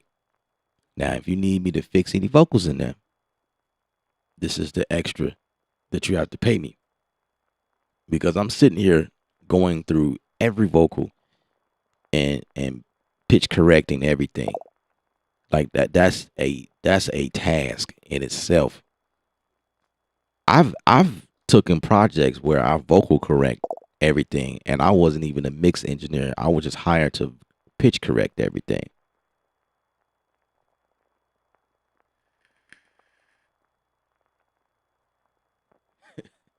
Right? Get your coffee. What's up, Ron? Get man. Get that coffee right, bro. You're gonna be sitting in that chair. Gonna be sitting in that chair for a very long time. Take often take breaks.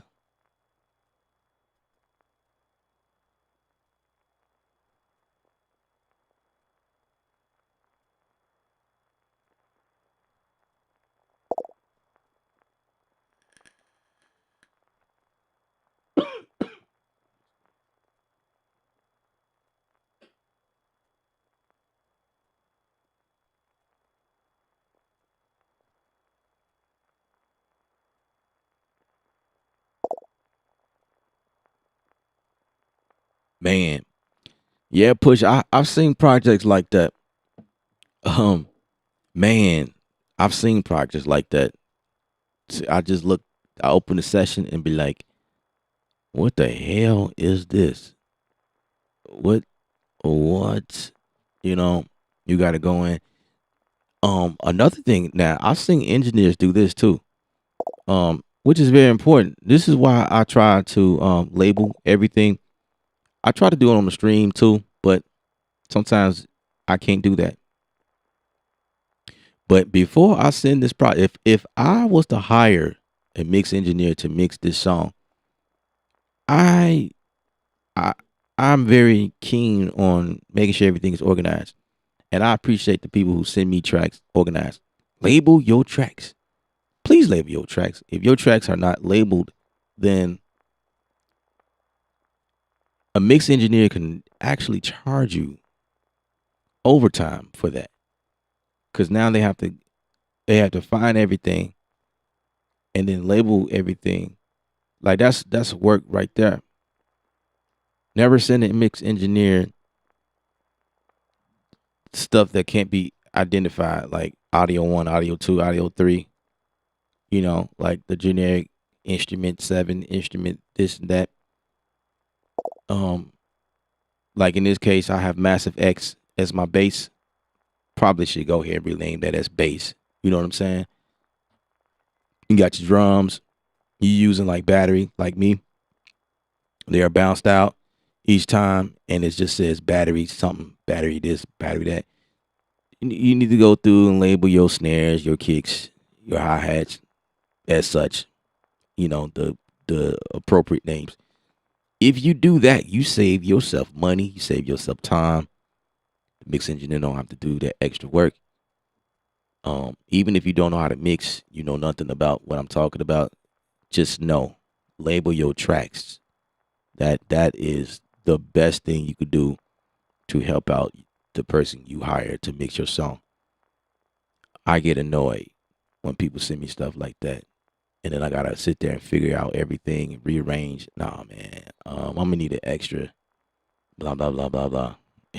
I'm gonna need some extra cash on that, bro, because that's sitting here, and then you gotta go through each track and figure out what it is. Oh, this is the horn. Okay, horn. Go to the next section. Scroll all the way to like the mid section of the song. Okay, what is this? Oh, this is the organ. Okay, it's the organ.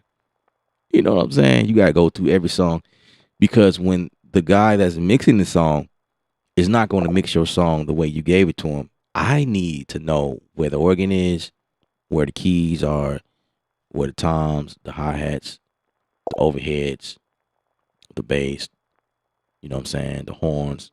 I need to be able to find that stuff in my mix. You know what I mean? Find that stuff easily like that. So you definitely need to do that.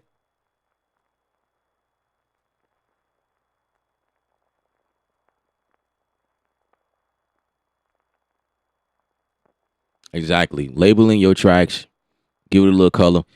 I mean, color. If we're working in the same DAW, like Studio One, for instance, if we're working in the same DAW, then yeah, colorize it.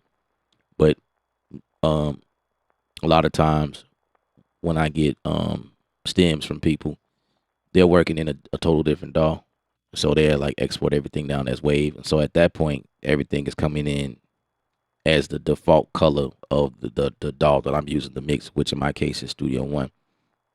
And then I will go in and actually give things color just to help me stay more organized. But that's fine.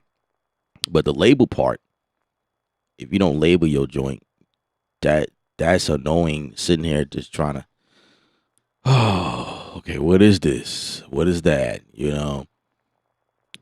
Stuff like that.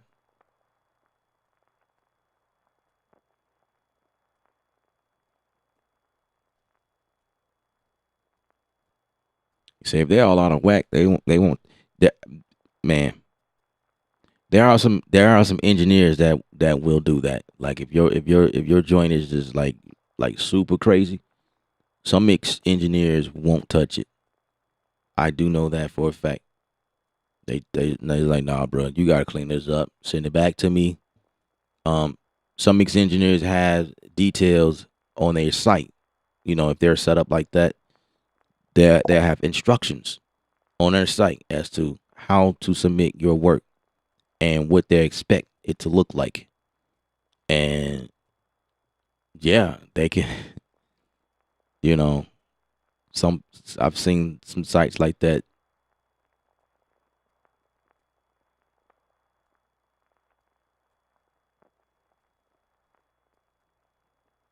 I'm pushing that you giving me your your your your bag of tricks.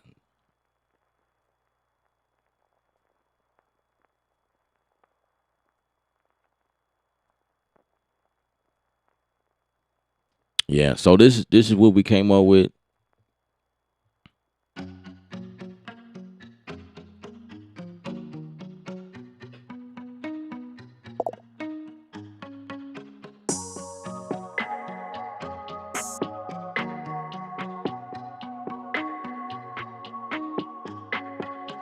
Yeah, that's another one.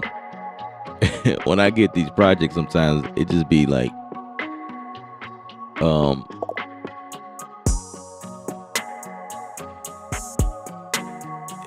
joints be like too, like distorting, too loud. Like, bro, what was you doing?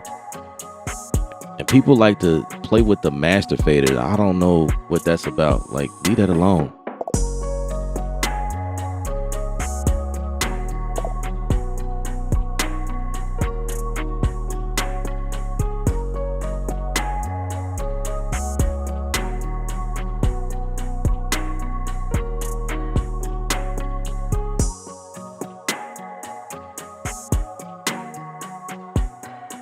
Now I'll push button.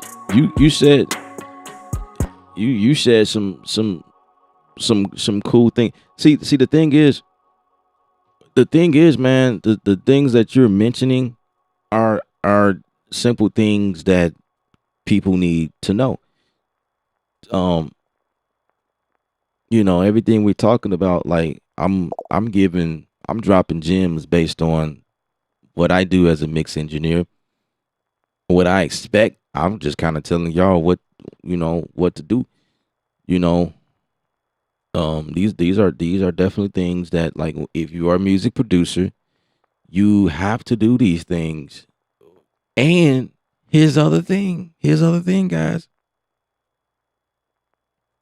If you're not organized, you do know that you're being judged.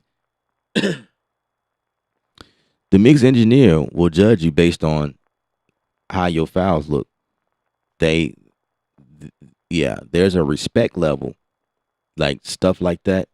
If you send them stuff that's whack, you definitely look like you don't know what you're doing, and they can um they might not even want to work with you, or work with you anymore. They might do that one as a favor and just decline the rest of the, or you know what I'm saying. You get respect. You get respect based on how your files look. Like, that's a huge thing, and you definitely don't want to get talked about. You definitely don't want that to happen, cause mixed engineers, it's just like going, I'll say a beauty supply shop. Like, dude, you do not want to become the subject of the conversation in a bad way, because then everybody knows who you are. You know what I'm saying? They start talking about you, and now I don't do that. If you guys send me a mix, a project, and you did not quite do what you supposed to do, I'm just gonna tell you. I'm gonna make a video, and I'm gonna share with you, um, you know, what you should be doing. Like, hey, bro, so here's how your project looks, and these are the things that you need to do. And then I just warn you, like, if you send this to anybody else, they they may not do what I'm doing, because the I'm in the lane of helping. You know what I mean? I feel like my duty is to teach and help people. So even if I'm hired to mix, I still show people stuff. I was like, hey, bro, this is what you sent me. This is what it sound like, and I also do that to cover my ground as well, because if your vocal came in distorted, I'm gonna show you what could happen. And once I get done with the mix, and if you feel like the vocal is don't sound great, and well, that's because it came over distorted. You need not to send me distorted vocal or whatever and expect great results. It's just not how it works. So there's several reasons why I will do that, just to cover you know, myself.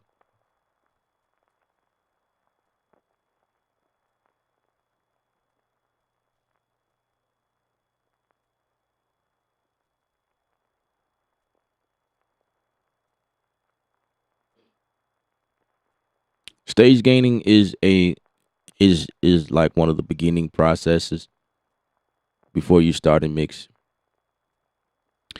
It's also a old term, um, because that's what you're doing when analog boards, you stage gain. That was just and then they carry that over into the digital world, like mixing in the box, stuff like that.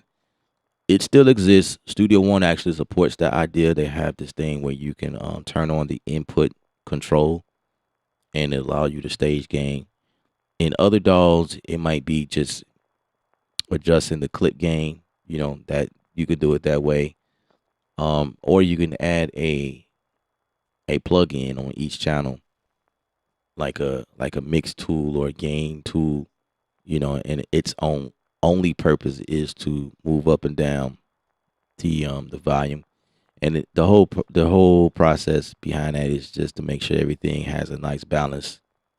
You know, everything is coming through. Signal wise. Um, that's the whole idea behind that. Um, I do it sometimes, and sometimes I don't. It just depends on what I'm doing.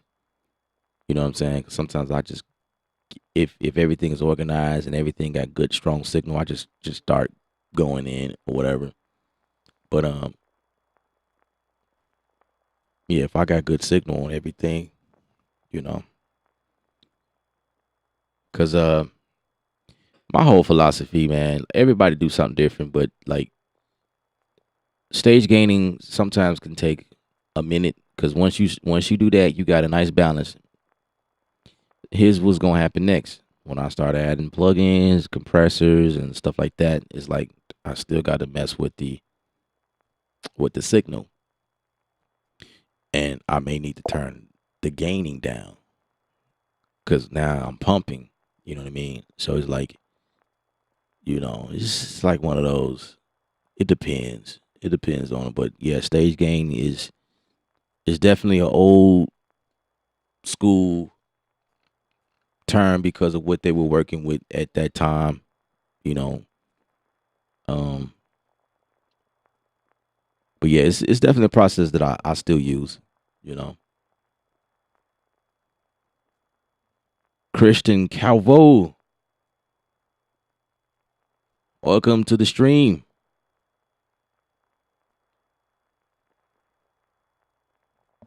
Say, can you please explain when you use a pre-fader versus post-fader metering? Still stumped by this. All right, so for metering purpose, when you're dealing with just think about like, okay, so pre-fader is basically anything that comes in pre-fader. Okay, I'm trying to say it without confusing. Post-fader is after. So, for instance, an instrument that comes in on a channel without any effects, it's like pre-fader. Once you put effects on it, what you hear after that is post-fader, right? So if you grasp that concept, all right. So in terms of metering, like say like you checking to see where frequencies are. So if you got like say like your master fader, if you got a meter on there pre-fader, meaning that meter is on the top of the master channel, you're going to see what comes in from every track, every channel before you hit the plugins underneath it. Then you put a meter after it. That's if you want to do it like that. If you want to see what the levels are before and the levels after. Because on a master track, you might add compressor, EQ, a limiter. Things are going to be a little bit louder, and you're doing things to kind of help shape the sound a little bit. And so when you got a meter post fade, meaning that you're seeing what it really is after all of the plugins, after whatever you do to it. So post fader is what everybody's going. It's like the polished version. Post fader. Pre can sometimes be identified as the raw signal. Pre meaning like like before something. So that's the whole idea of pre fade, post fade. So sometimes like I can solo a track and I'll hear the pre fade before, like I can like mute the master channel and I'll hear the pre fade of that thing. Or like when I disable all of the plugins on the master track, then you're hearing the pre fade of it. And then the post fade would be just after all of the processing happens.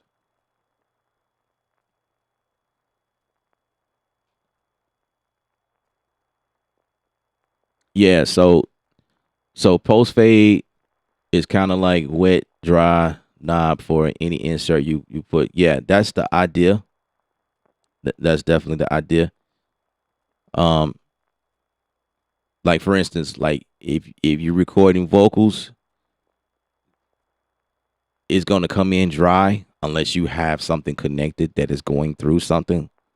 You know what I mean? Like if you're going through a reverb and you recording that in, then you kinda things get a little bit tricky. I wouldn't use those terms to describe that, but just for the sake of explaining it, um, when you record a vocal, you come in dry. That's best. You never record with EQs and compression and stuff like that, unless you know what you're doing. Like, if you're going through a compressor, you know what you're doing. I've done that several times because you're going for a certain sound. But even when you do that, it's still considered dry because now it's being recorded and printed inside the DAW or whatever you recording it into. That's considered the raw version, and that's kind of like the pre or the dry, right? Dry or the pre is before. The wet would be when you add stuff to it. Compressor, EQ, reverb. That would be like post would be like the wet. So yeah, I mean that's kind of the concept. I wouldn't use that term loosely like that though. Yeah. We kind of like those terms is just kind of used um um a little bit differently in the audio world. I just did that just to explain. Um but that's a term that's usually used like, say, if you are a live um if you're like the live mix engineer and you working on a board. On that board you have the pre and post, right? I can like pre-hear on any channel on the board and I'll hear the pre-fade in my ears. And the post fade would be what everybody else hear in the room on the loudspeakers. You know what I'm saying? That would be post fade or on the broadcast or on the record. That's post fade.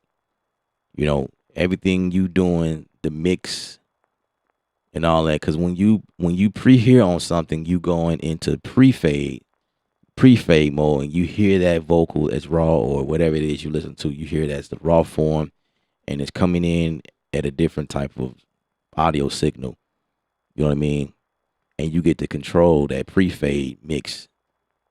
Because now you're going in and just kind of like zoning in. And I probably just lost you just by now, but I'm just sharing with you like where those terms are thrown a little bit more loosely, because you see that a lot on like mixing boards, like pre-fade and post-fade. Post-fade just means the last what everybody should be hearing versus the pre-fade.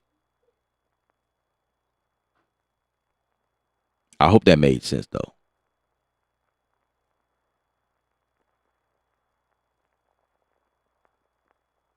Yes, A/B comparison is definitely a real art.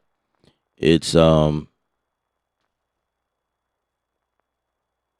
it's definitely something we do here. Like when I deactivate a plugin or something to see what it sounds like and go back and forth. Also like when I'm playing with plugins, I try to see, especially in the mixing aspect of it. I'm like deactivating, activating, seeing what it sound like before and after. You know what I mean? Trying to see if I'm far off from the ideal or did I go too far.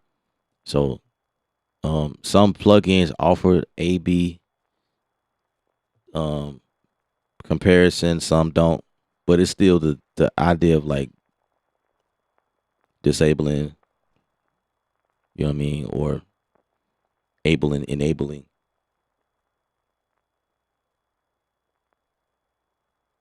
Yeah, no problem, no problem, Kristen. I do my best to share the knowledge. That's what I'm here for. Ron say pre-fade comes from the mixed console world, where pre is a sound before it hits the fader into the slider on the mixing board. Right on, Ron. I just said that. Right on, sir. Yep. That's exactly what it is. That's what I was just explaining. You know, when you in front of like a board, a console, that's those terms are used a little bit more loosely. Pre-fade, post-fade. I mean, I mean, it's in Studio One. You will see it. It's in Ableton Live. I mean, it's still a term that carries out, but you know, that's where those terms originate from. Pre and post. Um, Also with production, like post-fade. I mean, post-production. Um, I never really hear pre-production. Well, pre-production will be what I'm doing now. I'm building the track. Everything I'm doing is like, but post-production will be we're at the final stages, and we're now inserting these track to the soundtrack or to the movie score or whatever. That would be post production. Like everything is like boom, like we ready. We about to. This is the final stages.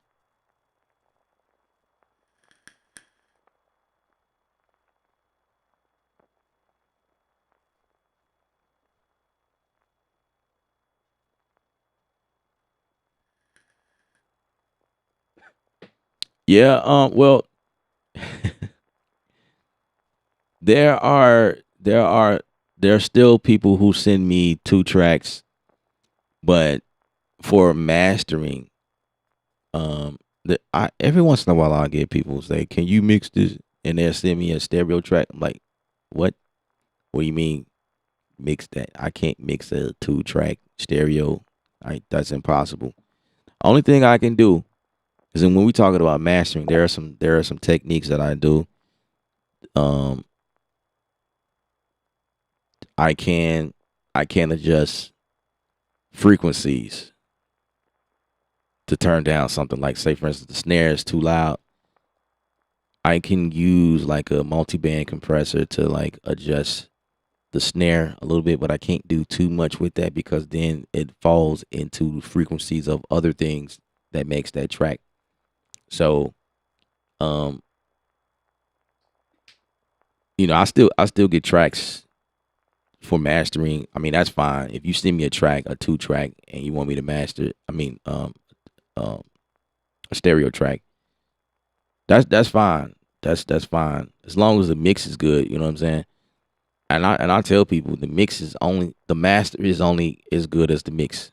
So if you send me a whack mix, the mastering is not gonna be no better. So if you thinking the mix is whack and you think that the mastering was gonna help, well, I have news for you. That's not how it works. The mix has to be perfect, and then the mastering process only enhance the sound. It makes it loud, and the mastering is what needs to happen after a really great mix, and that's how you have a really great master.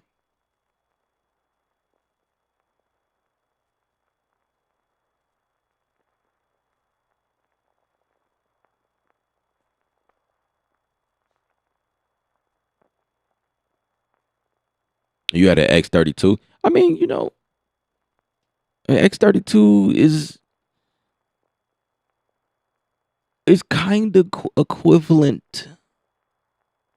I mean, even though it's a digital board, it's kind of equivalent to a analog console because um the digital boards still emulate the whole concept behind pre and post fades and stuff like that. So I mean, it's still kind of you know you good with that because it's the same concept, to be honest. And that's all Studio One is. Studio One mimics the board. It like when you see the faders and whatnot. It's the same in Bitwig. That concept still exists. Studio One, it goes a little bit deeper when it comes to that. Like just understanding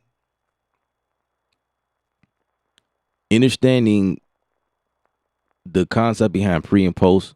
Like for instance, like Christian that mentioned it, when you put a meter on as the first plug-in insert, that becomes the pre, so to speak.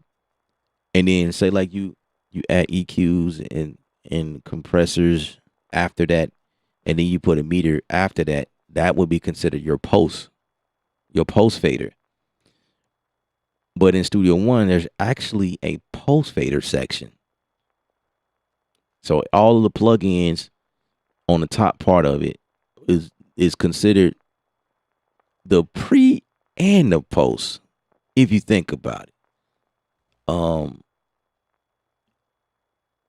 some people use the post fader portion as the post. You don't have to. It's just there, and all it does is acts as the post fader. It you not. I did a test on that. You're not gonna hear no sound difference. It's just your preference on where you want to put it. Um, y- you could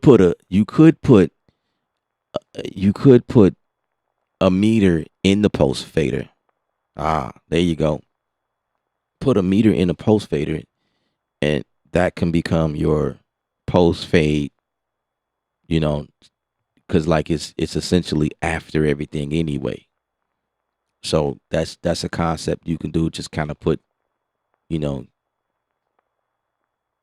just your meters in the post fader, but everything you put on a master track on the first inserts, it automatically becomes your post fader because that now everything you're doing, you're hearing the post fade mix.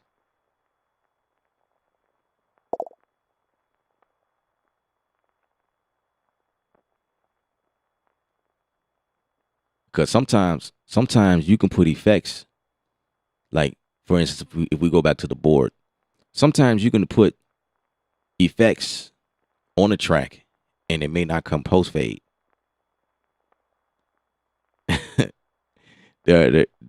If you set your board up that way, you can hear certain things that you will not hear post fade. And meaning like um there might be effects just only just coming out for everybody else to hear or on the track effects. But if I solo that track, I'm only going to hear the pre fade, or a pre fade can be sent somewhere else, like routing purposes or whatever. So you can definitely route stuff on the board to get different results. Pre fade before everything.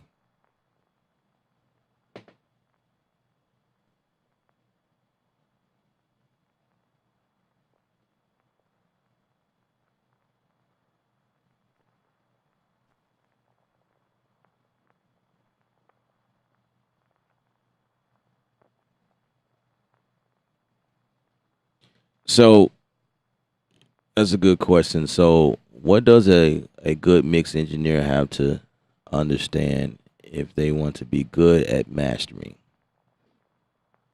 To me, it seems like more of a subtle EQ compression. So the idea is when it comes to mastering, it's supposed to be subtle moves. The only job of a mastering engineer is to just listen to the track. That's what they're going to be doing most of the time. They're going to be listening to the track and they're going to see what it needs and what it don't need. Um, a mastering engineer will add EQ compression where it's needed. They make subtle moves, very subtle moves. They are not the mix engineer. So, as a mix engineer, it's like one of those things where you accomplish after doing so many mixes and so many years of doing it. You know what I mean? Um, when you're a mixing engineer, you're making decisions. Like you have control over the entire track. You're making all the decisions on what needs to happen and when and what needs to. You know what I'm saying? They are making the moves right there. Um, the mix engineer is staying within the box. They're staying like at a certain level. They are providing the mastering engineer with headroom. So when you mixing a song, you do not need to be mixing a song where it's hitting almost at zero, like on your master fader. So when you mixing a song, you might hit like I don't know, anywhere from like -6 dB on down. Like you're making a mix, depending on the style of music, then that's another factor. Because the genre of music is different mixing processes or different mixing techniques. Pop music is different from um, rock music.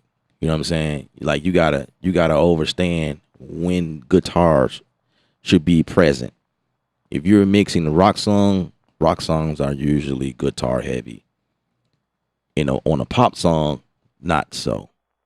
On a pop song, it's the kick. The kick and the snare is the heaviest, and the guitars will be like kind of ducked down, so the guitars wouldn't shine on a pop record.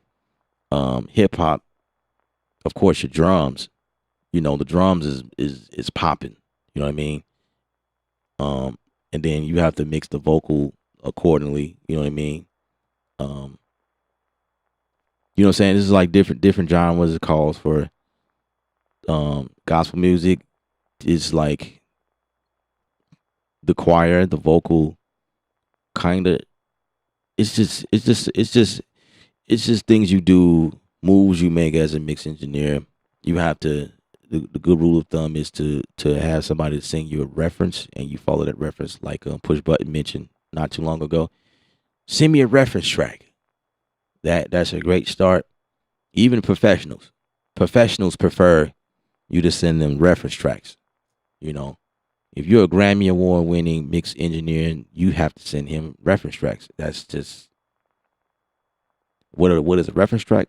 Is basically a song, a popular song on the radio, and you say, "Hey, can you get the mix to sound like this?" Like you just send him a reference so that he can like get you a mix close to what you're looking for. Um, that's the first thing.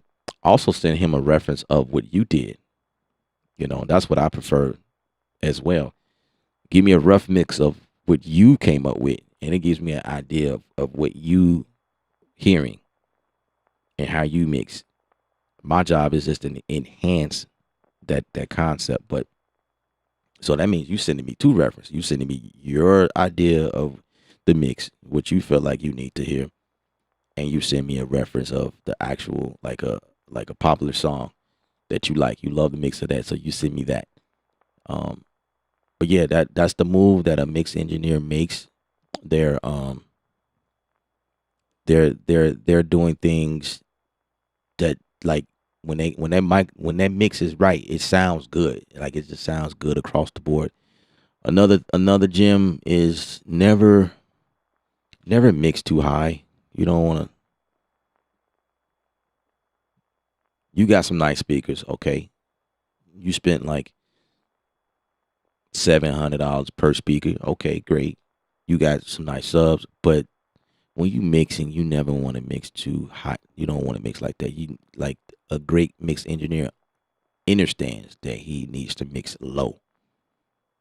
That's a trick that a lot of people don't know. Yeah, these things happens over years. Over the years, you just kind of pick up little tips, tricks, stuff like that. And then when the mastering engineer gets it, all they do is they put a nice limiter on it. They get it. They raise it to hit a certain threshold, and then they making subtle moves with the EQ. They might pull back on the low. The low might be coming in too strong, or if it needs more low end, they'll grab the EQ because they're everything that they're doing is kind of across the music.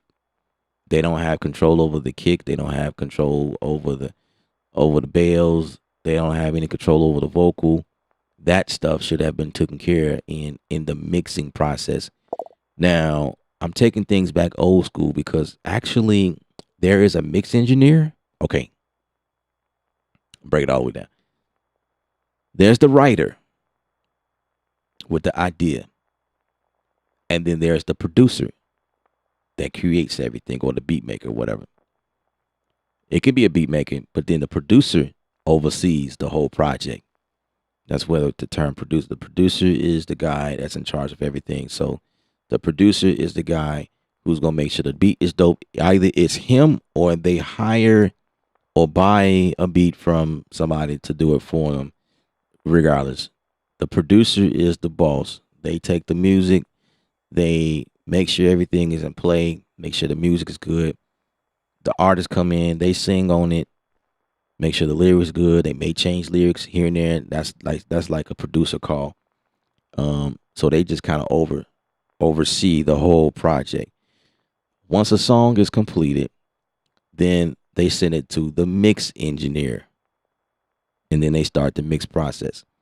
Once he's done with his job, then they send it to a mastering engineer, and he do his thing.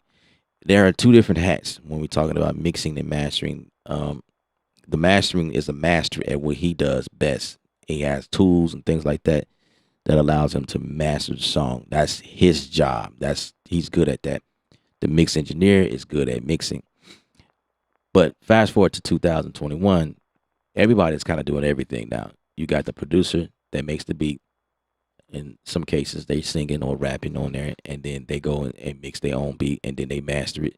It's not really safe to do that unless you know what you're doing, but it happens. That's how, because now there's plugins that makes everything easy for everybody now. Like Isotope, I love Isotope. I use it all the time. But when you got plugins like that, then anybody can master or whatever. However, there's still an art. There's an art of mastering, guys. You can have the Isotope plugin all you want. It's available to everybody. But if you don't know what you're doing, you're going to have a suck master. Period.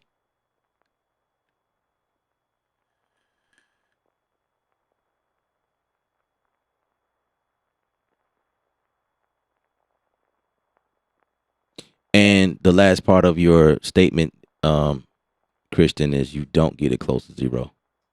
That's a no. If you are a mastering engineer, zero is not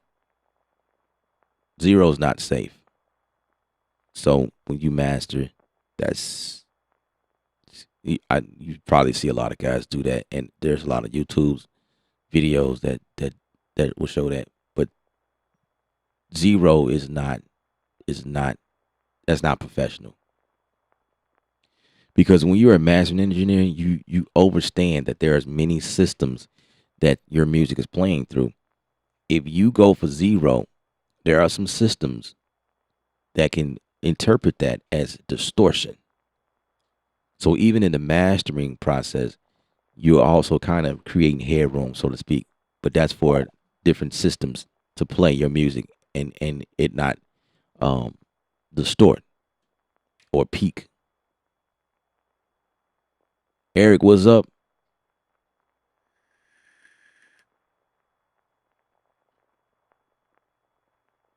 Man, we having a conversation right now.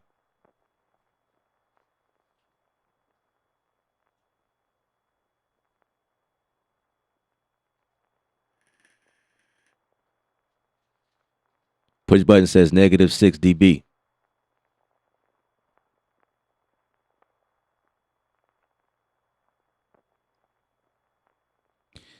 I usually go for -3 or -4. One time I did -5, I think. But yeah, -6 sounds right. -6, I ain't mad at that number.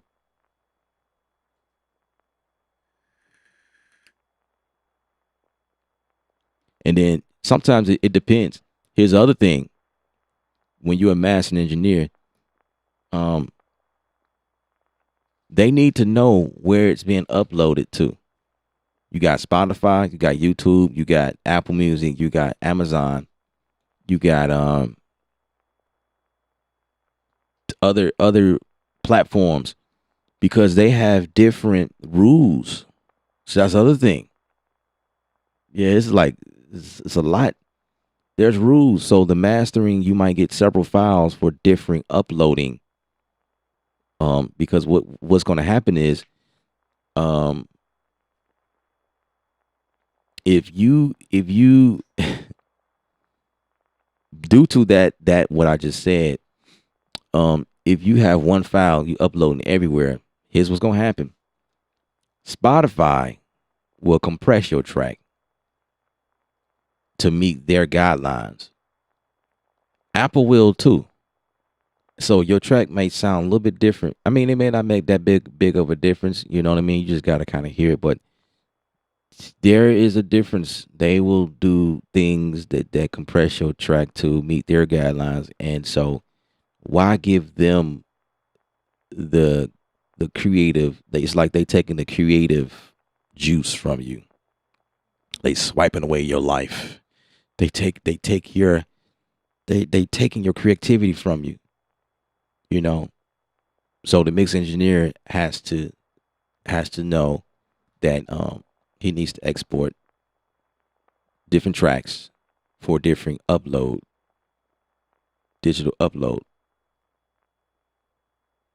There's gonna be subtle differences, but according to the guidelines, you and then of course things are a little bit different when you submitting stuff to TV as well. That's like a different process with that. Broadcast um is it's a little bit different.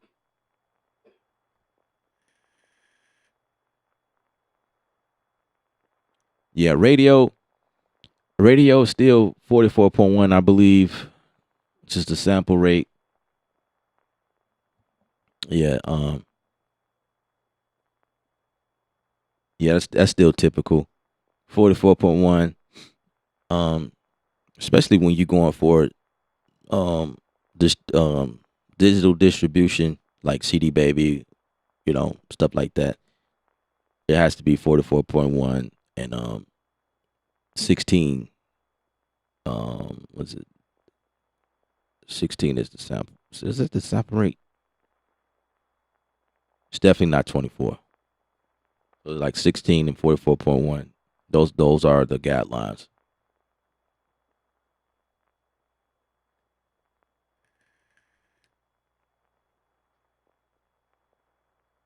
Yeah, it's a process. It's definitely a process.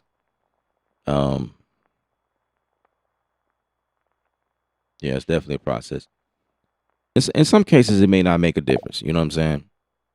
It may not make a difference in some cases. You might be good with one file, upload it everywhere. If you're okay with the sound, then that's cool. It's not that much of a difference, but that is another thing to think about. You know, 16-bit. That's what it is.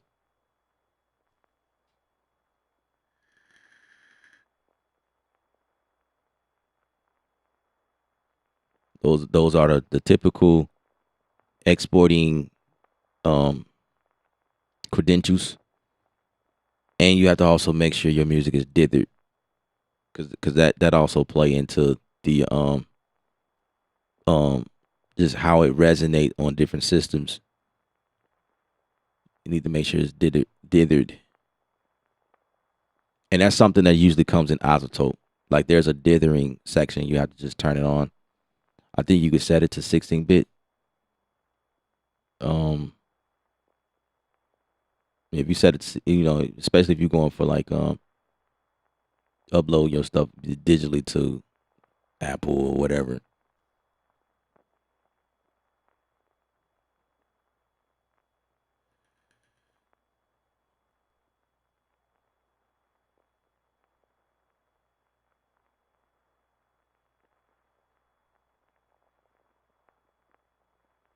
Hopefully that made sense to the people who was looking for that information. You probably wasn't looking for it, and it was like, oh, that's good. That's good info. Wow, I didn't know that. I definitely don't consider myself as a professional mastering engineer, but I've mastered so many projects. You know what I'm saying? So that's just kind of like where I go with that. I do take mastering projects. Like people pay me to master their tracks, but I'm not a professional mastering engineer. You know what I mean? I don't proclaim to be that. Um, However, I I do mix. I'm a producer. I'm a mix engineer. Um, I mix I mix so many projects. Um, but I don't think I can claim to be a professional mastering because I don't have the tools that mastering engineers use. But I can get your track to sound real nice on radio because I've done it so many times. You know what I'm saying? So it's like, you know, I can't accept your track in mastering. But I don't go around saying, I'm a master engineer.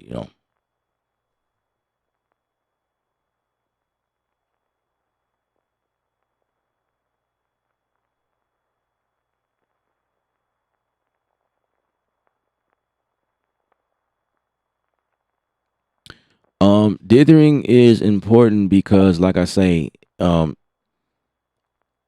it's how it's resonated on different platforms. There's like some type of like artifact that happens if you don't dither. You know, if it's being played on air, um, just different platforms. Radios, car radios, bigger studios, um, film production. Um, it's just it's just you just never know like where your music go through. And if it's not dithered, dither is just pretty much like the artifact part of it. Make it it's like it's safe. It's like safety. That's what it is. It's safety. Um, it I don't remember the correct term, but that's just kind of how I look at it. It's like something that happens safety, and it protects your track from doing weird things.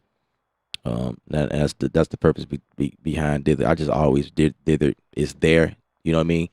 You notice is always a part of mastering. Like in Isotope, the ozone joint, dithering is in there. When you export your track, sometimes, like for instance, Logic, when you export something, the dithering option is there. So it's like dithering is important, but they don't make it really clear as to what it really does. But like if you know what it is, great. But dithering is definitely a factor that's always there. Um, and then when you say yeah, so in regards to uploading to different platforms, it's mainly the headroom. Um, yeah, that's kind of the concept. That's kind of the concept, because if you if you if you if you work to get your track to just don't go over zero, that's bad, because zero can be distorted on another system. So it's the reason why we cut back, you know, like never go past -3. That's kind of the rule of thumb. Don't go past -3. You can go -4, 5, 6, but don't go past -3. And so what you do, you kind of you protect your music from hitting zero, because zero on your system can be +1 on another system. So you protecting your music. You do not want it, because zero is so close. It's like it's so close past that threshold. You know what I mean? So you never want to go zero. Now, I mean, you could do zero if you just upload your music to SoundCloud and whatever.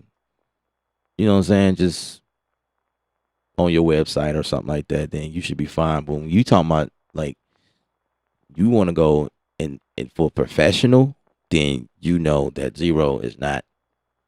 And like I say, you're going to see a lot of YouTube videos and people pushing to get to zero, which is fine. But professionals know zero is not what we're going for. We're going like -3 and below. And there's a method when getting your music to sound loud. It's all about perception. It's a trick. Getting your track to sound loud, but it's really not loud. It's just what your ears perceive as loud. There's definitely tricks behind that.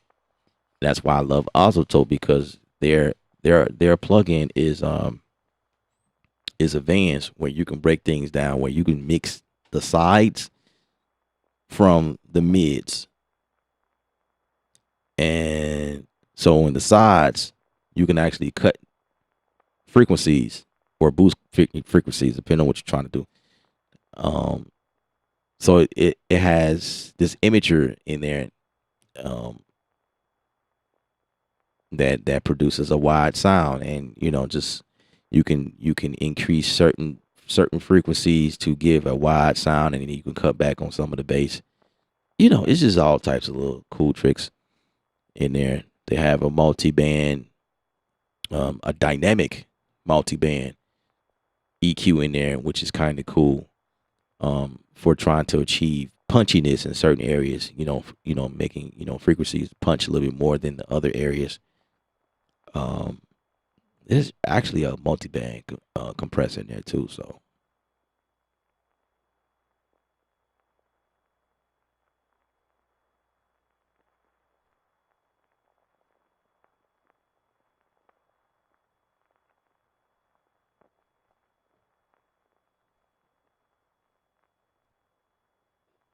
yeah, dithering. Yeah, dithering allows you to listen to Miami bass music on small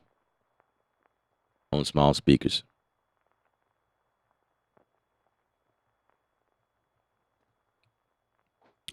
Um, yeah, yeah, dithering. It's kind of hard. It's kind of hard to explain. It's one of those things that I don't remember the full meaning behind it though. Um, it's just always something I did, and I think it just deals with artifacts. Like it's like a protective coat. Um, when you dither, you know. But I do think that it's a possibility that that's what it does. Dithering allows, but when you say that, I'll have to fall back to a mix technique, um in order to hear bass on small speakers. There's a technique for that though. Like I do it all the time on the stream. Like if her bass is so low, there's a technique to get it to resonate through small speakers. I add distortion. Yes, I add distortion to my bass, and that kind of lifts the harmonic tone of that thing, and it puts it in a better place that resonates on small speakers, iPhones, Android phones, computer speakers. You know what I'm saying? The built-in computer speakers.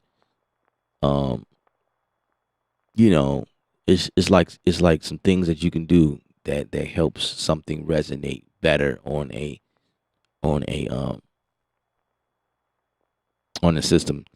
Dithering also, yeah, cause I'm looking at like the form of it, like in my head, like dithering, it has a range, and it does kind of help push like the harmonics a little closer to listening range.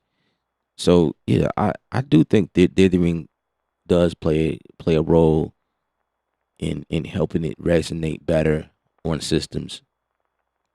So yeah, you yeah,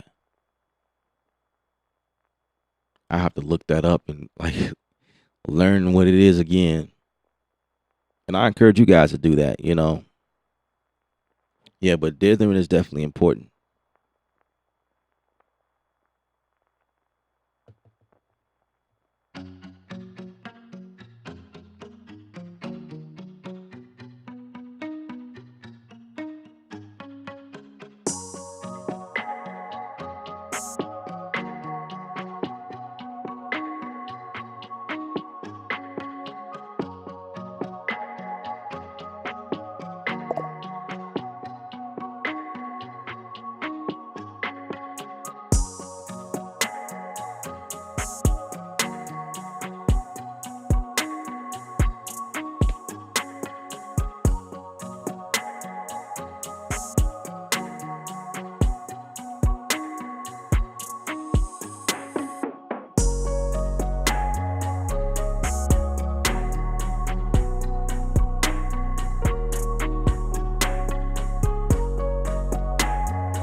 I appreciate you push button.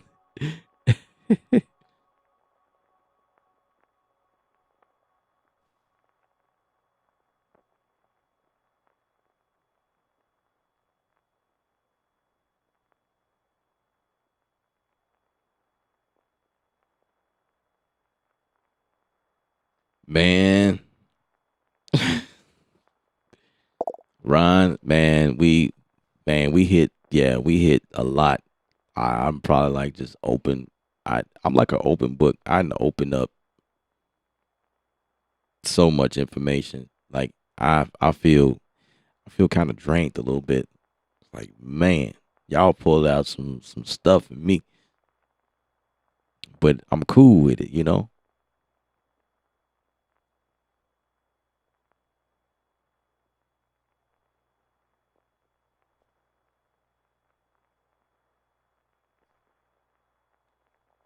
Do you think it's necessary to tune drums regardless of the genre, and how do you do it anyway? Um, Busy Work Beat says to do it by boosting the fundamental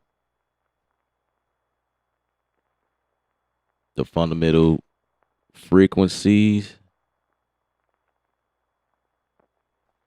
to either the root or the fifth of the key.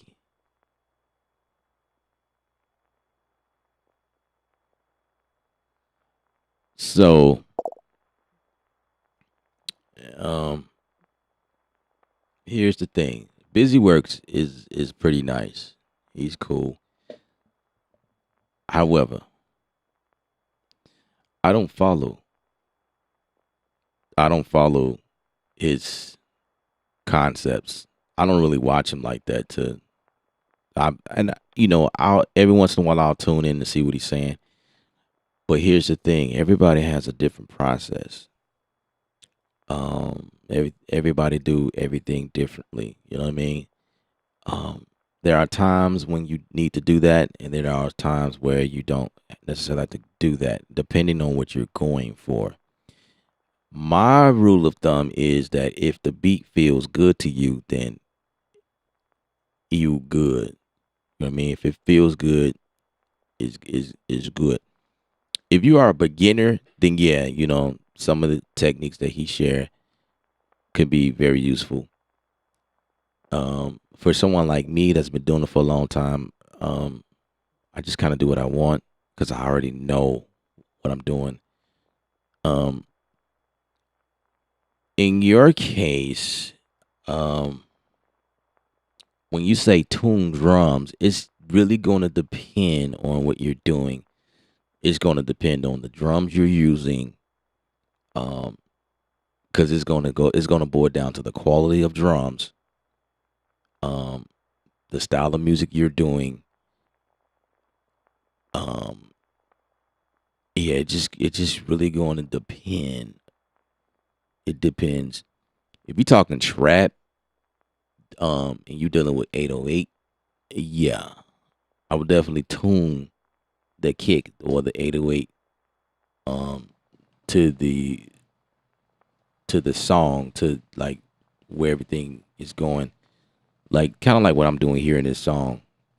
It's actually a bass line right here, but I was thinking about putting an 808 kick in here, and I would tune that accordingly to get the results I'm looking for. But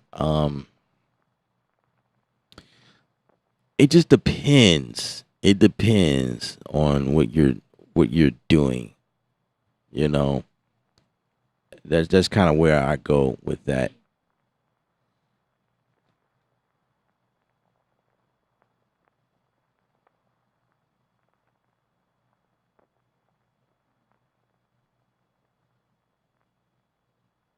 Yeah, you know, I'm not, you know, nothing against Busy Works. He's a good dude. I actually spoke to him a couple of times. Um, I believe he knows who I am. You know what I'm saying?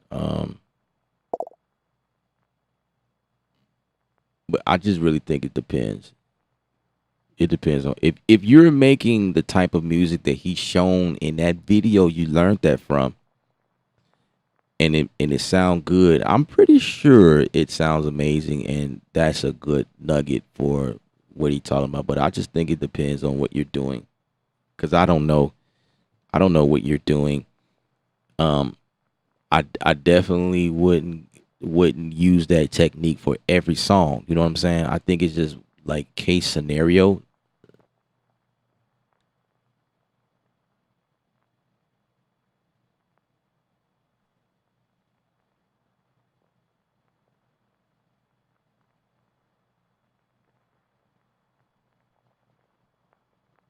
Now for like the hats and snares, I don't tune that.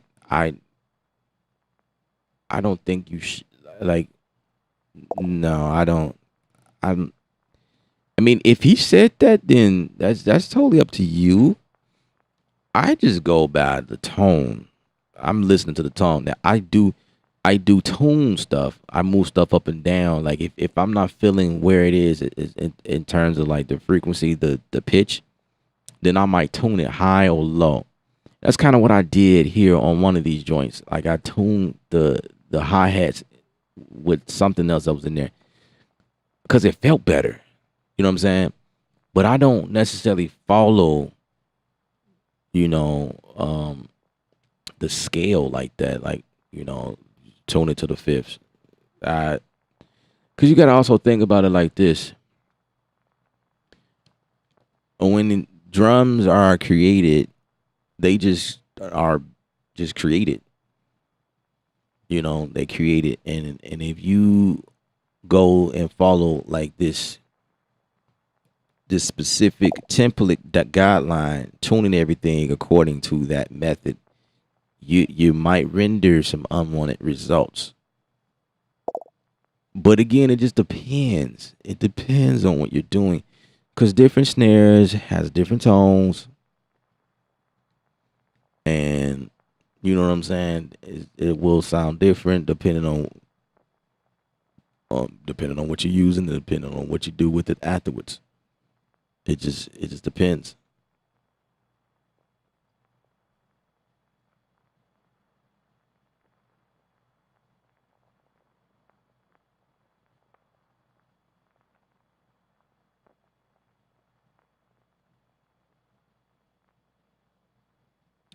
So yeah, so with hi hats, yeah, hi hats is a high, um, it's definitely high energy for sure. It definitely resonate through. Um, that might be the, you could do a couple of things with hi hats. You can tune those. You know, turn them up, down, whatever. Tune them higher. You could put filters on there.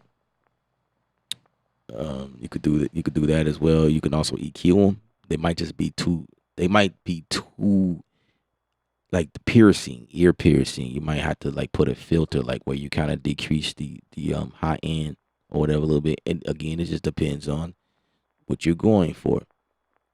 Um, I definitely with hi hats, yeah, those always tend to be louder than everything. Here's a nugget for that one. If you turn down your music and you play it, and if you hear the hi hats, if it's overbearing, that means it's too loud. So when you turn down the music, low volume, you're supposed to be able to kind of hear a balance of everything or whatever. Even if you turn the music up and you feel like the hi hats is too low, but if you turn it down and they're too high, you know what I mean? Like you kind of, that's just one of the things you can do. Just turn your music down really low and turn the hi hats down according to what you hear, because the hi hats is not supposed to be overbearing. It's just supposed to be in there enough to get a vibe, but not overbearing. That's just kind of what you could do. I really don't do it that way. I mean, sometimes I do, but I really don't do it that way. I do other things. Like I just go based on feeling. But I do know what you're saying though. Like the hi hats can just be like overbearing or whatever. Um, but sometimes it's the hi hats that may not work for that song. That's another factor.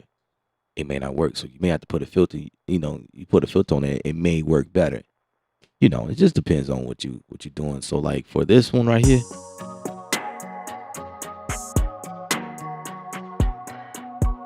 the hi hats are too loud, and I recognize that.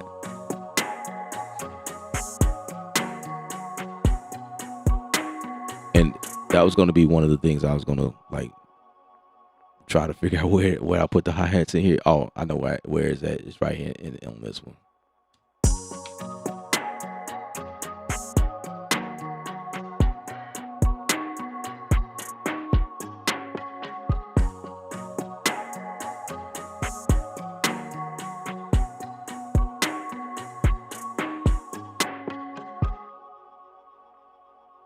Yeah, let's bring it down just a little bit.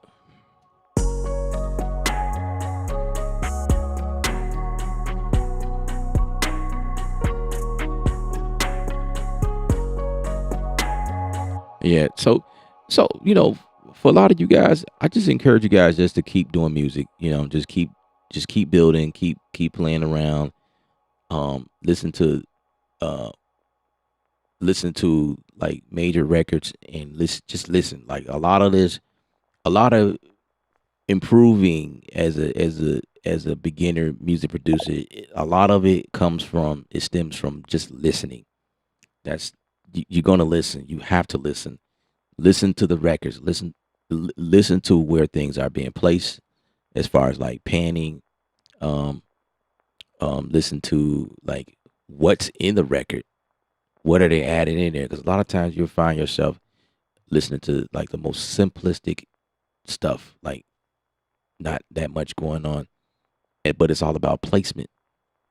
It's the placement of something that makes it sounds complex, but it's the most simplest thing ever, or it's just a very tasteful vibe. You know what I mean? You don't need a whole bunch of stuff in. It's because there's this thing called overproducing. There that term does exist. Um, Sometimes I do that. Sometimes I'll add up, but see, when I do that, a lot of times people don't know what I'm doing on the stream, so they get it twisted. Like I mean, but like when I add a bunch of stuff in one area, I already got a concept going that I'm going to take this out and I'm gonna move it. And that's kind of what I did here a little bit. But I have a concept in my head where okay, these hi hats that I'm adding here right now, I'm going to put this over here.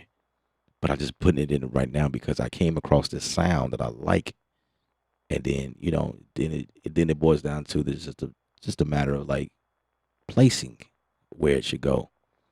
Um, that's the other thing with music, making it tasteful, making your music interesting enough so people can vibe to it.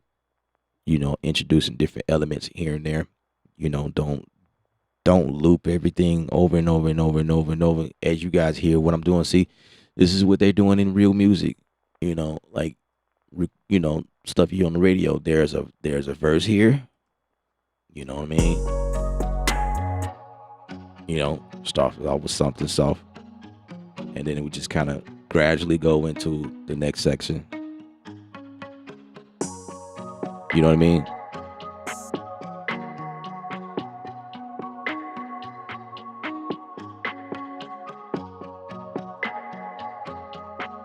Actually, I probably can do without that one. Let me see. Let's see what that sounds like.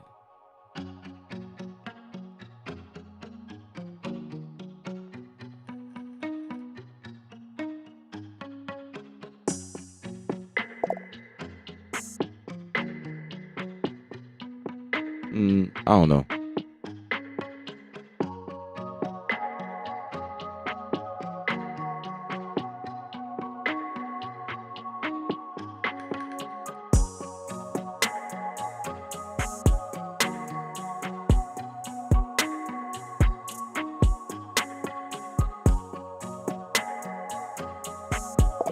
Yes, sir, Ron. Yeah, absolutely.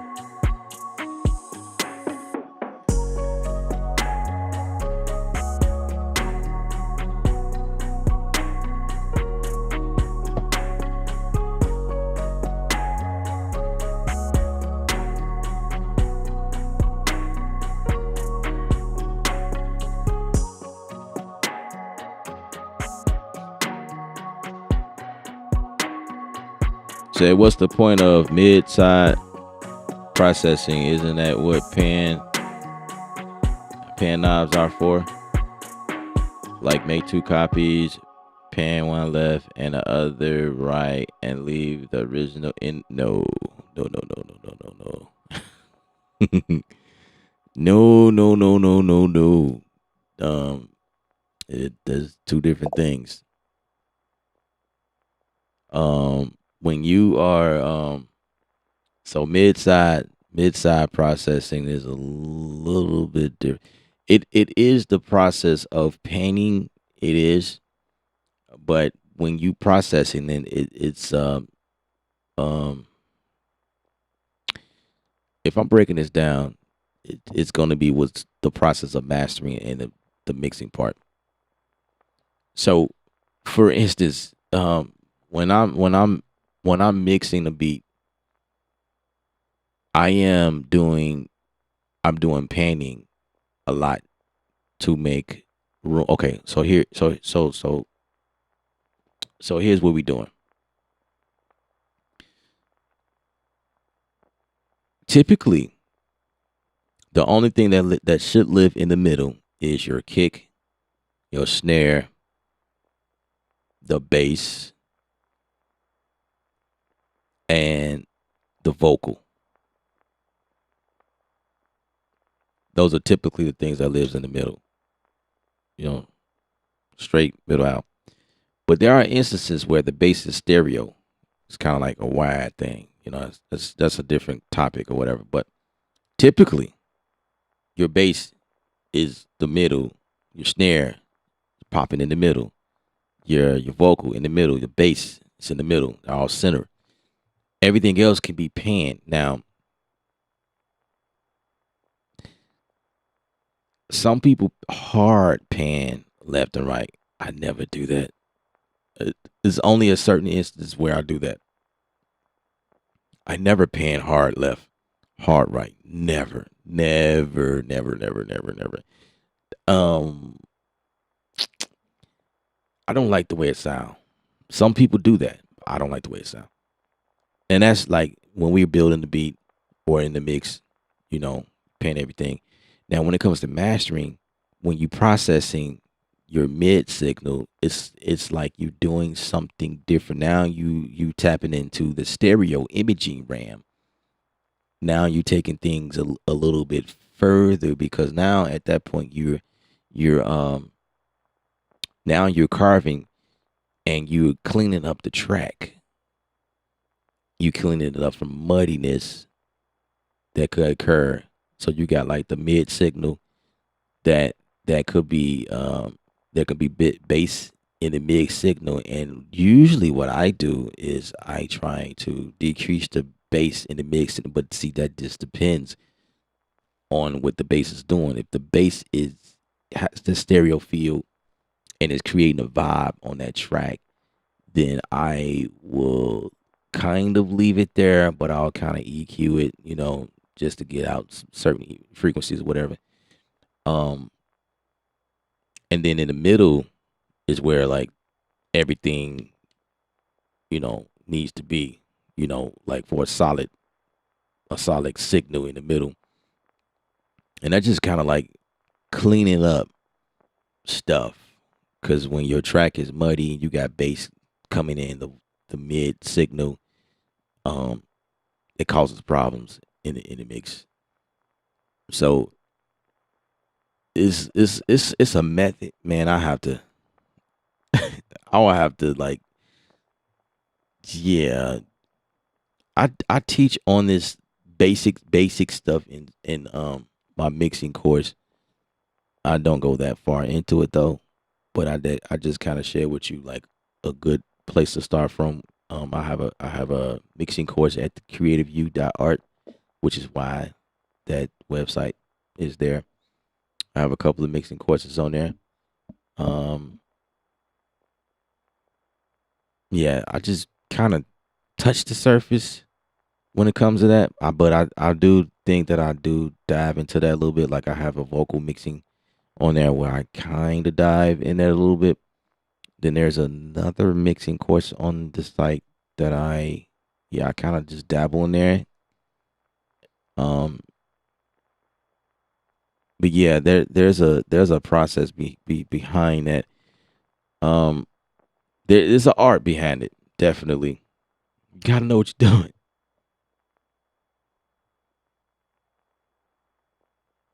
But when you say make two copies, you never want to do that, because what you do is, see, that now you're creating a phase.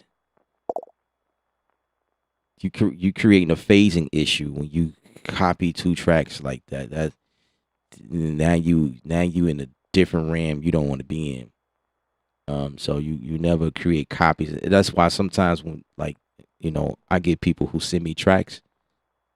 Like, if you're gonna stack a vocal, the whole purpose of stacking the vocal is so that you can um make the vocal section thicker.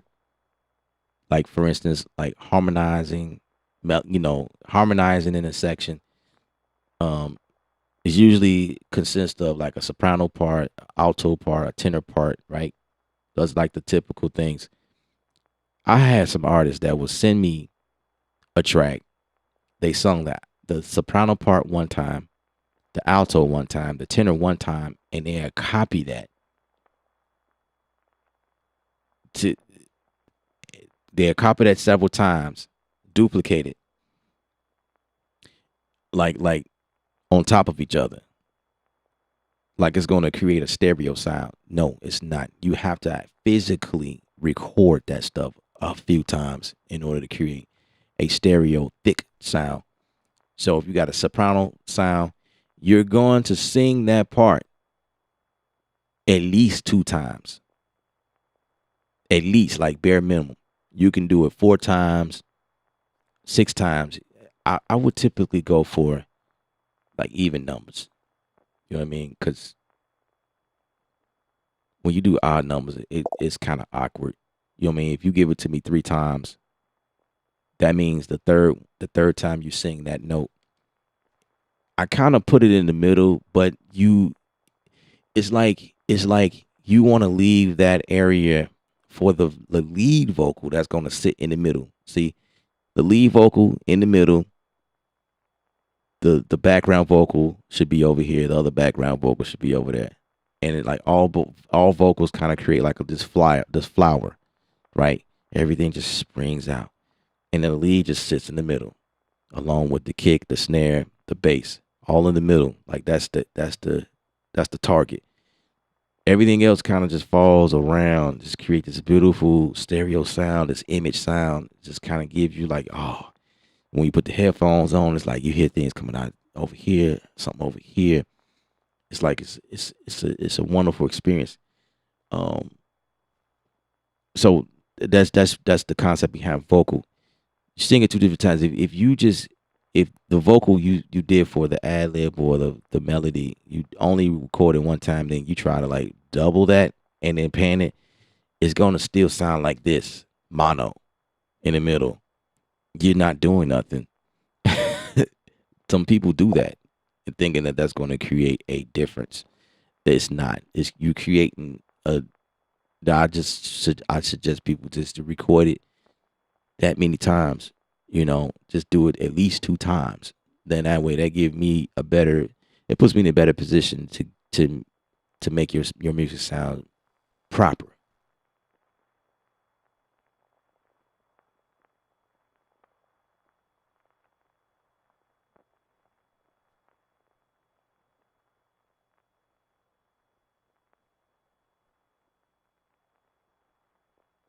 Yeah.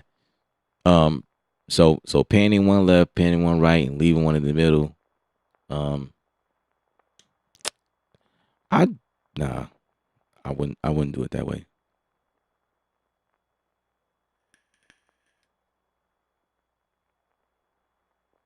Yeah.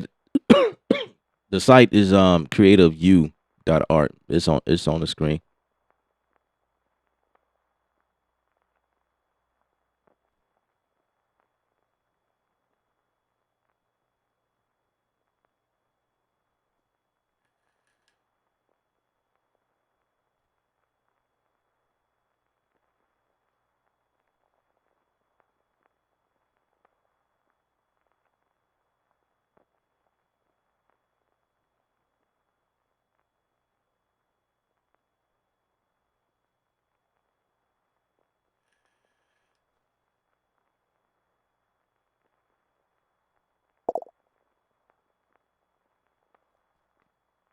Yeah, so Christian, if you have the type of questions you're asking are um you asking all of the right questions.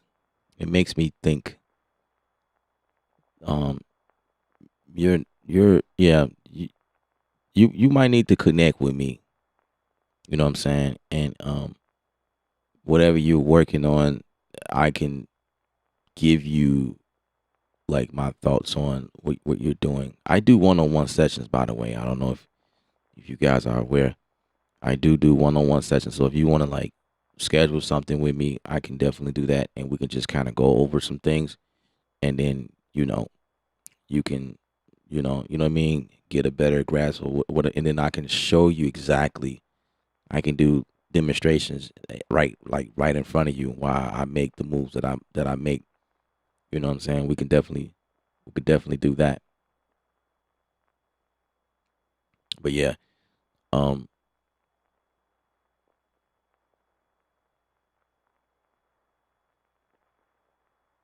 yeah, side processing is usually something that you're doing in the. It could be in the mix phase, but it's usually in the mastering process.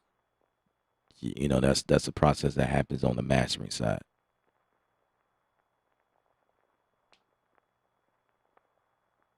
So right now, when you create a beat, you're not worried about that right now. Like right now, let me see.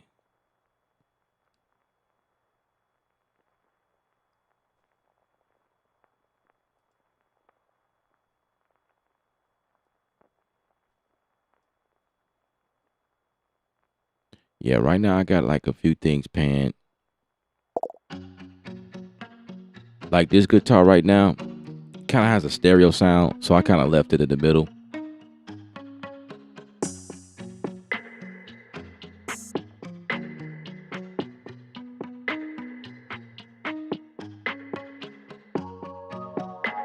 And most of these sounds are stereo, kind of have that wide sound, you know, reverbs.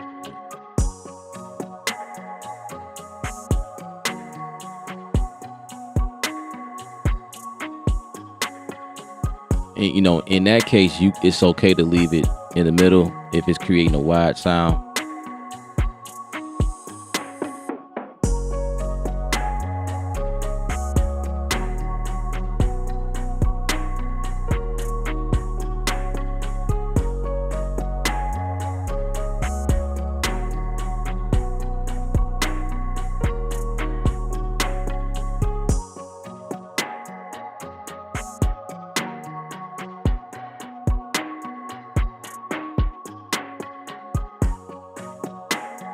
Blueski's in the building.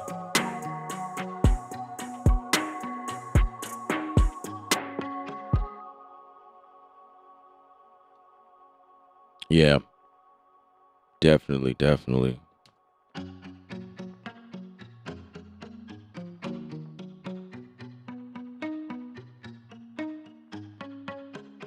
I probably would change the sound too.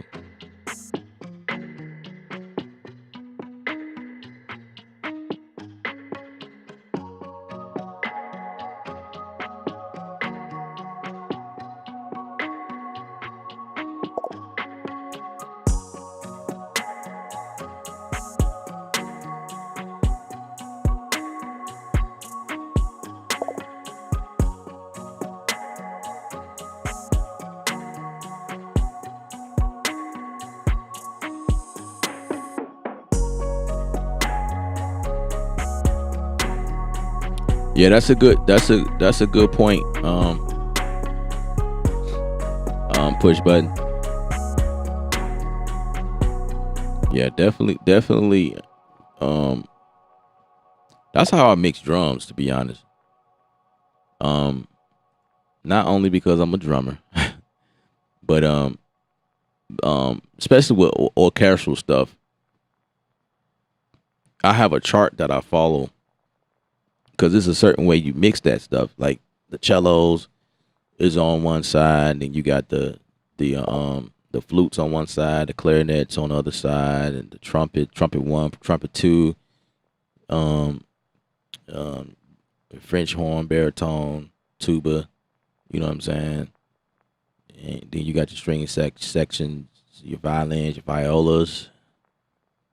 You know, just different instrumentation. Like there's a chart, and you just follow where they sit on stage, and you just kind of pan things according to that.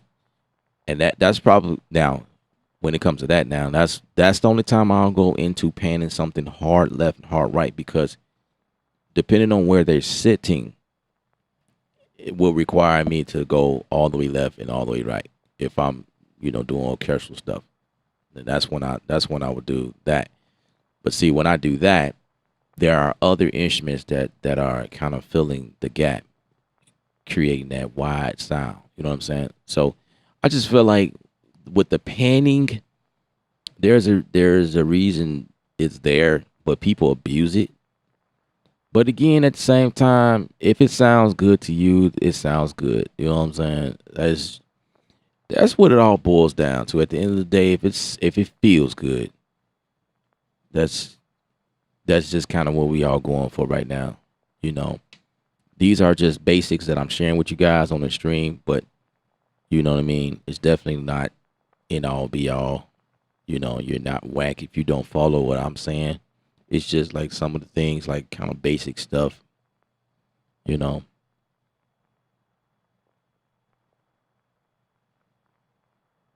Is it good to mix drums in mono? It's just good to mix period in mono. Just overall. Because when you mix in mono, you can make decisions that are healthy because you have a lot of people who listen to music through just normal iPhone speakers, you know, phone speakers, or um just like, you know what I'm saying? Like most people just listen to music through their phone. You know, put it on the speaker and they just, you know, or if you got those Bluetooth speakers where it's only one speaker, like some people have one speaker, you know, and they just push it through that. Laptop speakers, you know, iPad. Well, I can't even really say that because iPads are advanced now. iPads now are stereo, surround sound. So like, them days are kind of like ending, or has ended already. Even iPhones are stereo now. I'm telling you, mine's is like that. When I listen to something through my iPhone, it's stereo, bro. Like it's crazy. Like, man, this is amazing. But other people don't have that luxury. You still got a lot of people who listen to music just on like basic phones or whatever. So it's like you gotta think about those people. So mixing in mono, you're able to hear exactly what's going on, like how it should be. You know what will be resonated. I mean, I say mixing in mono period overall is just a great idea. I do it. I do it. I just kind of go in and out. You know what I mean? I hear what it sounds like on in the stereo, like, you know, if it's not mono, and then, you know, I hit the mono button just to kind of like go back and forth. Um, just kind of give you an idea. Um, that's my method. There are some mix engineers that only mix in mono. You know, you hear that sometimes, but you know, everybody's different. But I definitely do check my mix in mono to see what's going on. You know what I'm saying?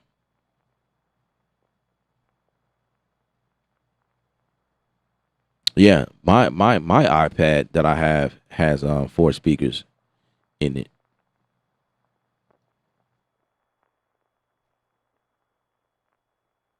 Said, what's the deal, Christian? You asking all of the right questions, bro. You was not new to this, unless, or you took a lot of notes and you just have a lot of questions. Like, you know, um, what's the deal with pink noise, and why do some mix engineers use it? Then they mix pink noise is like, okay, I don't understand the whole concept. I did it one time and I seen people do it. It's like calibrating. That's kind of where, yeah, you will see like old seasonal guys do that.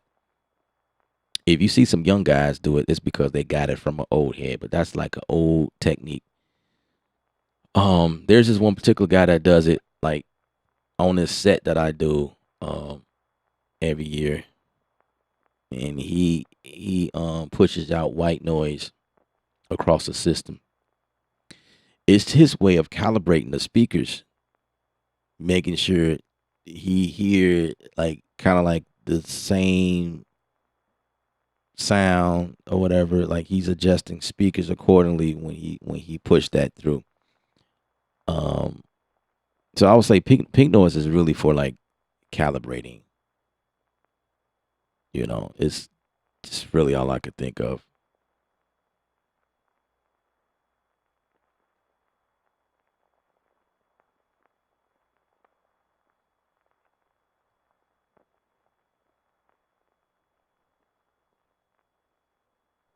Yeah, I don't want to spend too much time on that one because I don't use that method.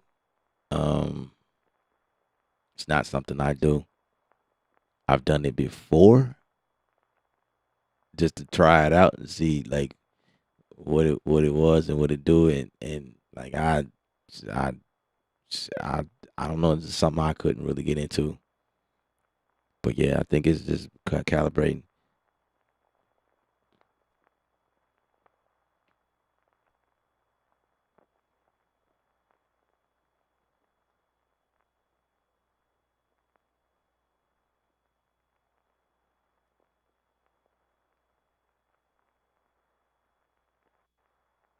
And they got some new stuff in here that I'm like, what is that? What is these?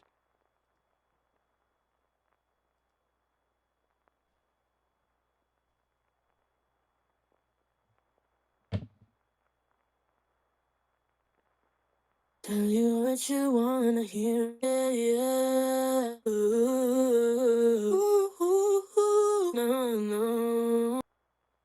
Ah, no, no. Yeah, yeah. Ah, ah.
Now I gotta figure out where this stuff gonna go because this stuff sounds so good.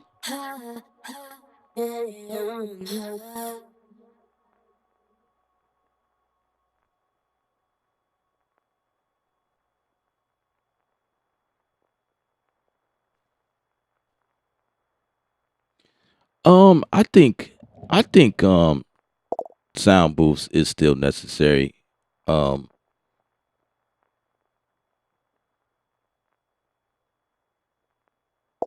yeah, arcade is super dope. I think it's necessary to have sound boosts because I think they still serve its purpose. Do you need one? No, because they're we moved to a different phase in music. You know what I'm saying? They made so many things that you can utilize and put in your space to get a clean sound. But I mean, if you have a budget, I would definitely do a vocal booth or something like that, just to kind of help capture the most clean sound possible. Um, but it's not needed. You know what I mean? If you just wanted to have one, I think that's dope. Um, but they have these things called reflection filters. I have one myself. And then like they make these foam things around the mic. I spoke on that a couple times, like the iconic Mars, um, or the eyeball. It's just these thick foam pieces that's built around the mic, put around your mic, and it it filters out. Um, it helps filters. It doesn't eliminate any noise, what I'm saying, surrounding you. So it's definitely have to be careful about recording in open areas because it will still pick up, sound or whatever. Um, in that case, if a vocal booth serves you better, then that definitely, you have a door on there and you can shut it tight. You know what I'm saying? And you could definitely like protect the recording from outside noise. Yeah, chaotic eyeball. I think is like $200. But there's this one thing. It's iconic Mars. I did a video on it. Iconic Mars. It's this piece called the Comet. Made by a black owned. It's a black owned company, and it's cheaper.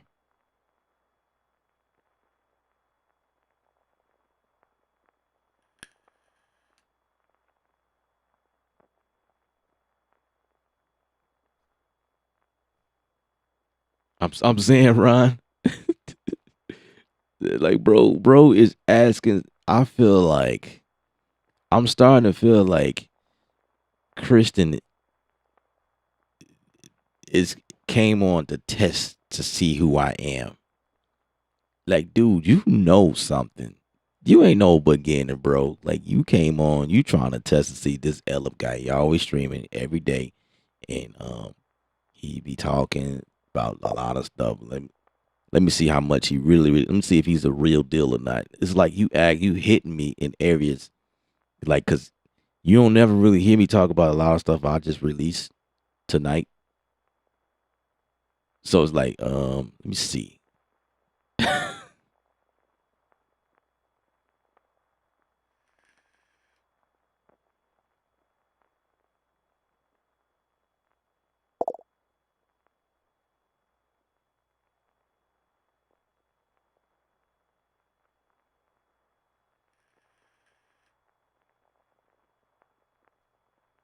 But yeah, man. I'm here to share whatever I know. I don't have a problem with saying I don't know.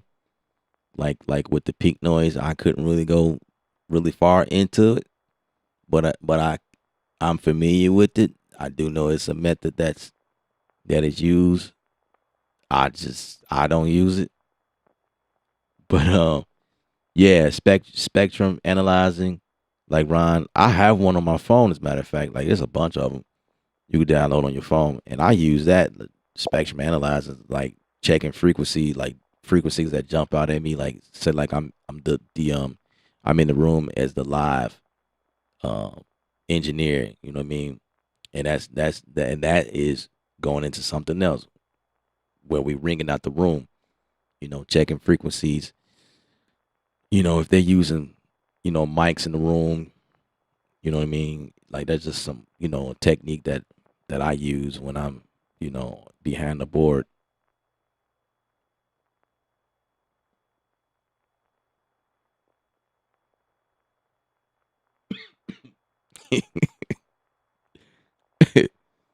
You say, Christian, you might well just grab the first cup, bro. Just start your new day. You ain't about to get.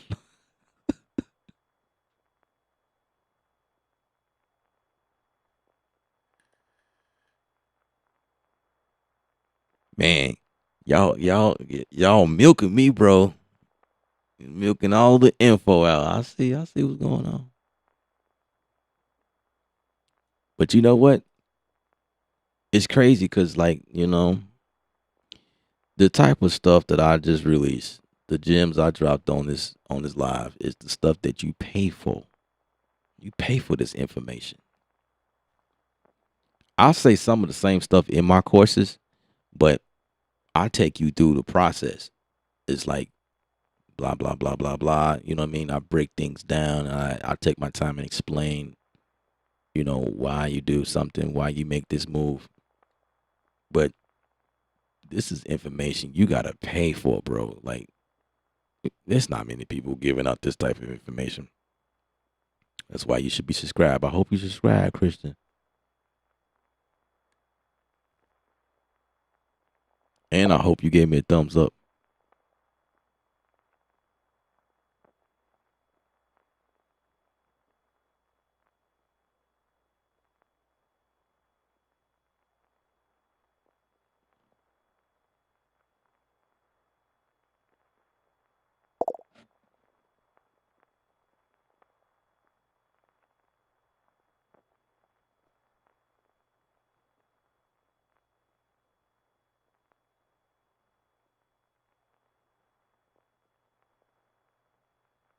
Yeah, no doubt, no doubt. Yeah, please schedule a one-on-one with me. You know, because I definitely do think because my answers to your questions are like more so general. General answers or whatever. But you know, each song is different. You never treat a song the same as the last, unless you're doing it very like the same stuff. You know what I mean? But usually you don't treat the last song the same as the new song. Everything is different.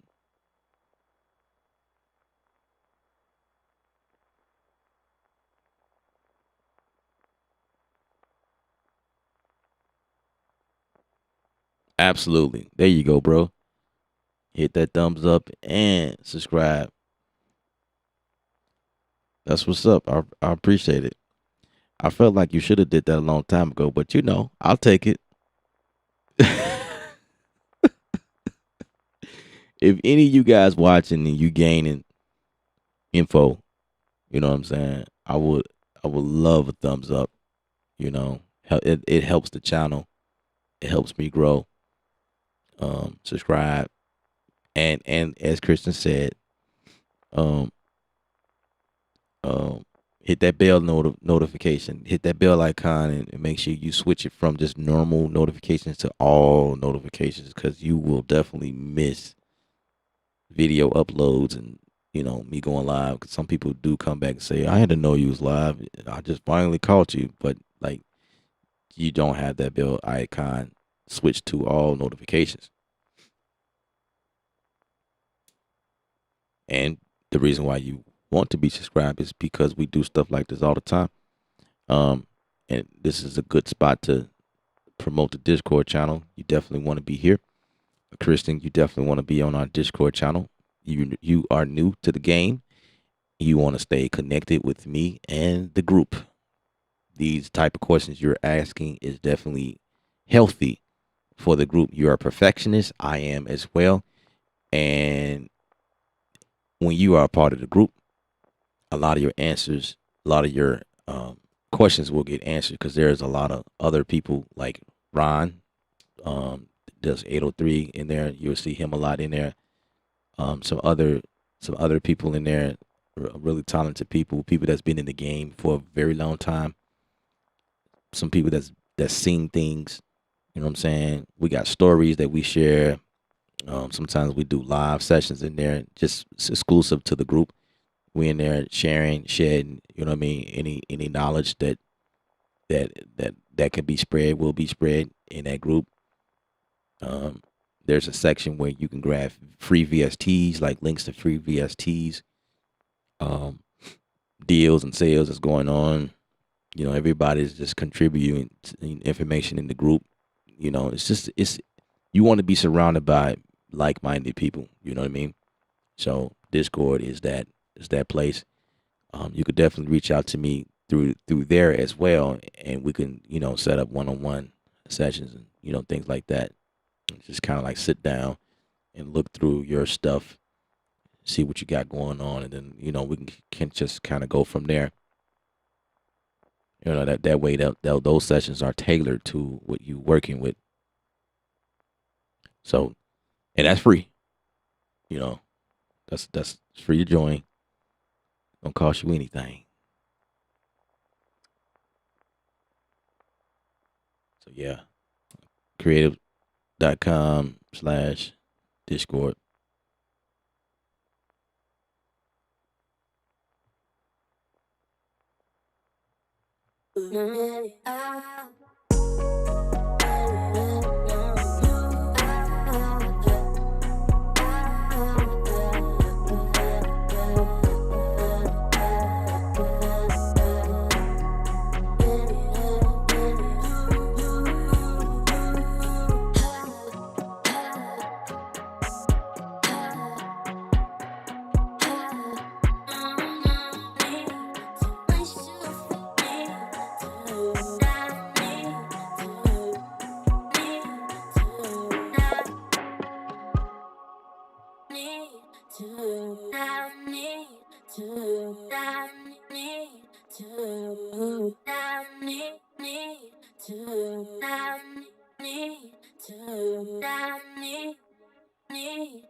I guess I thought there was something after that. Appreciate you, Eric Wells. Definitely, definitely. I appreciate you guys for listening to me.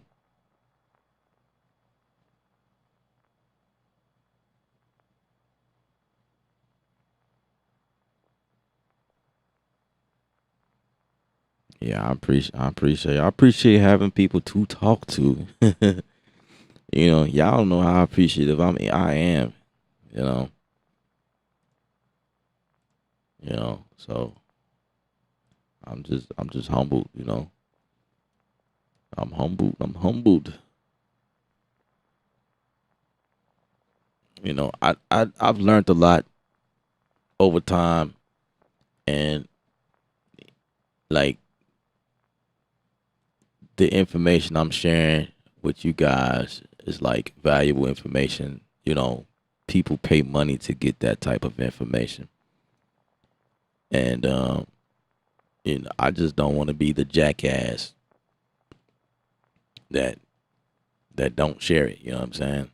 I just feel like I'm not in that space. I feel like I'm here to help. You know what I'm saying?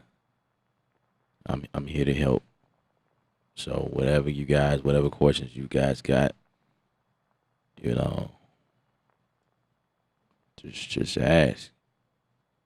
That's what I'm here for. I have nothing to hide. You know what I'm saying? Like, I mean, we're in a different time, yo. Like, ain't got time for that, man. Either you gonna help or not, you know.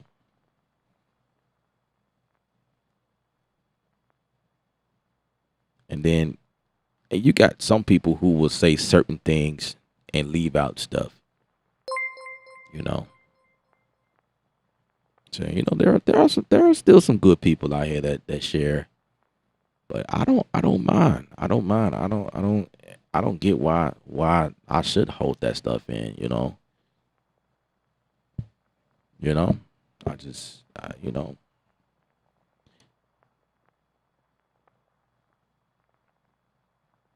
appreciate it, bro, for the 4.99 super chat. I appreciate you, sir.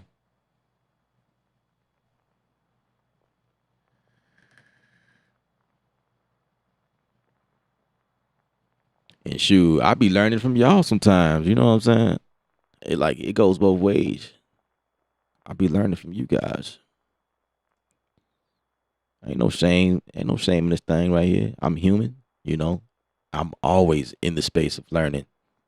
I love learning. You know, never want to come on and seem like I know everything. I know a lot, but I don't know everything. I'm still learning myself, you know.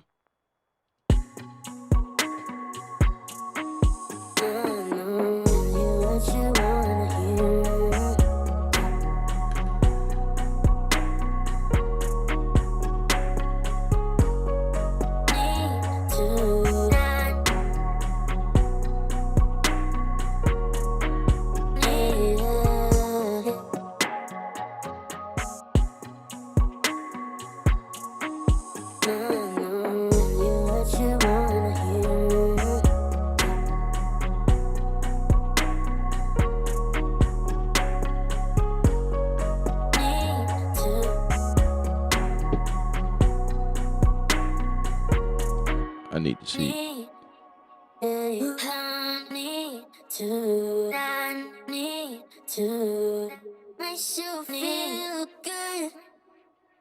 Oh, let's take this back up to 16.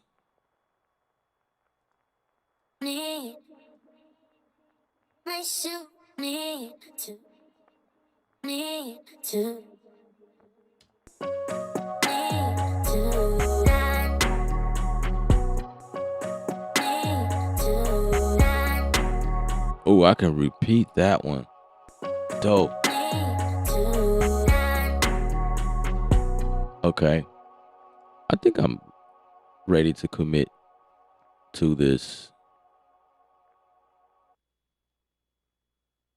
We'll bounce that down right quick. Bring that down like that. So right here. So right there.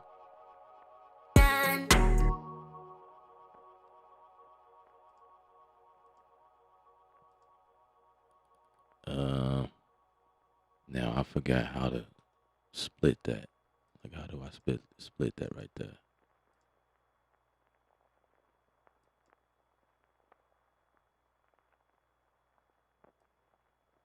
That right there.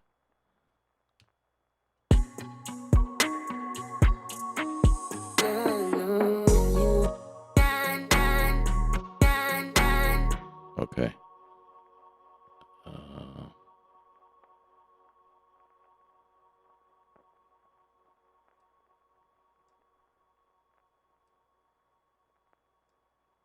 I need to zoom into that one.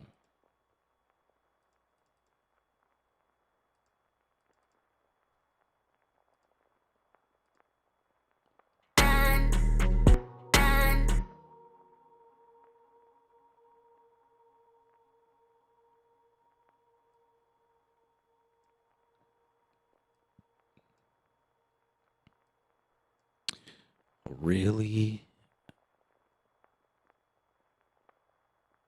Let's switch the track. Oh, clip.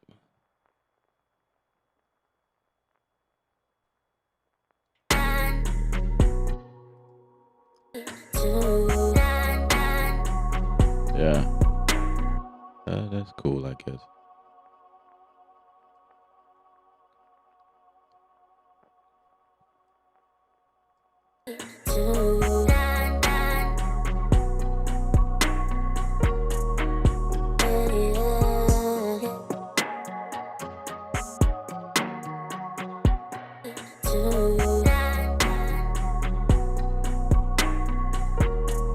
All right, I'm gonna send this to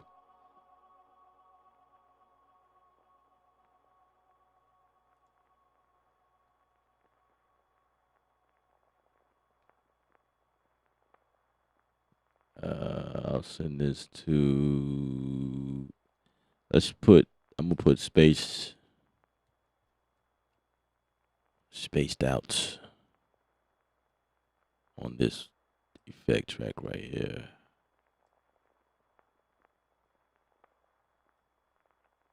Let's open up these other joints.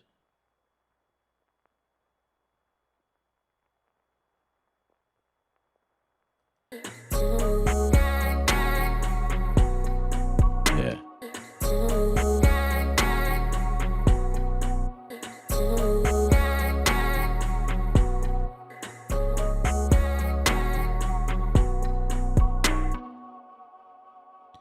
Cool.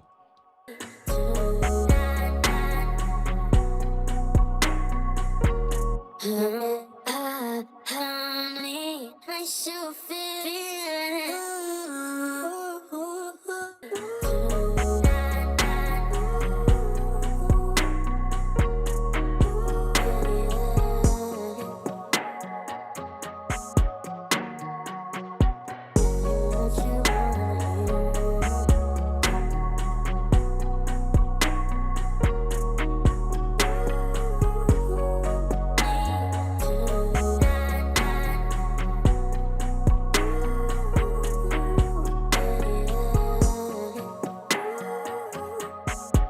Yeah.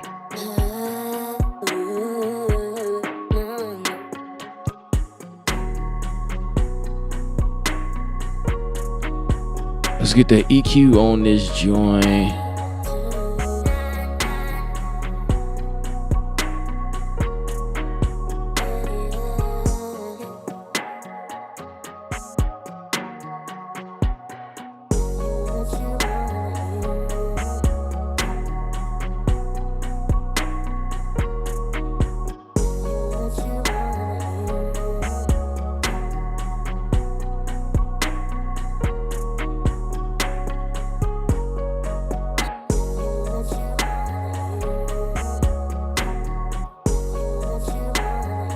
I hear a compressor next, so we're gonna add a compressor to this.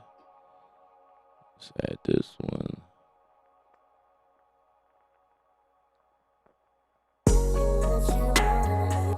I was going for a device. Let's go for a device. Let's go Bitwig.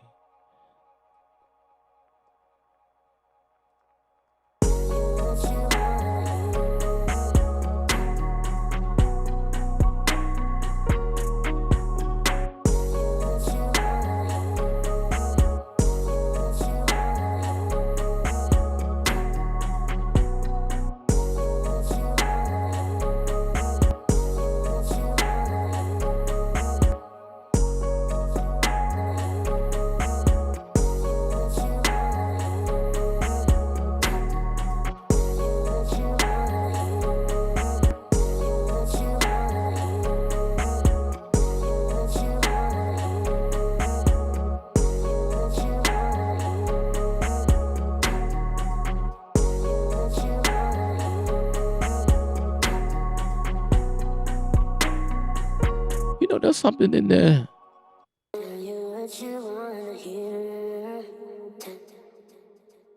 I like that. That ta, ta, ta, ta. So if that's the case. Tell you what you wanna hear. I like that. I'm gonna add that to the drums. That's something. Need to yeah. Yeah, yeah. No, tell you what you wanna hear. No, tell you what you wanna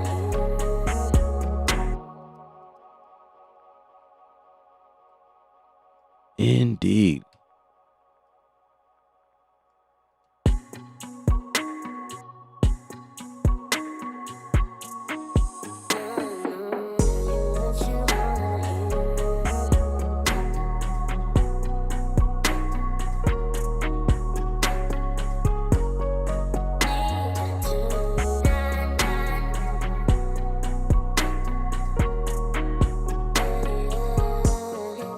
Yeah.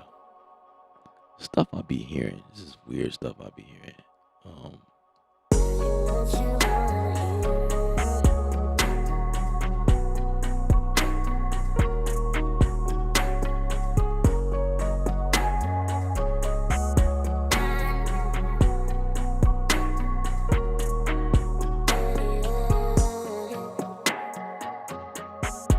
Indeed.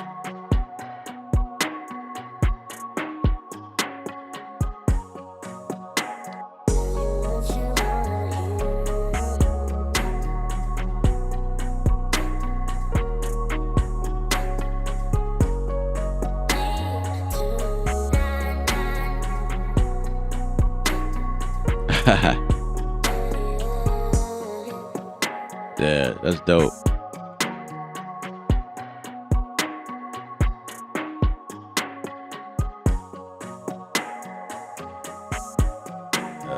Let's add this over there. Like right here, I think.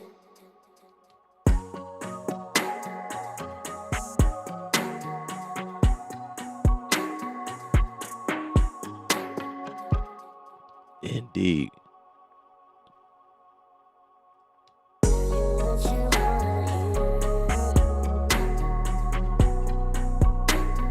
I'll take the first one out.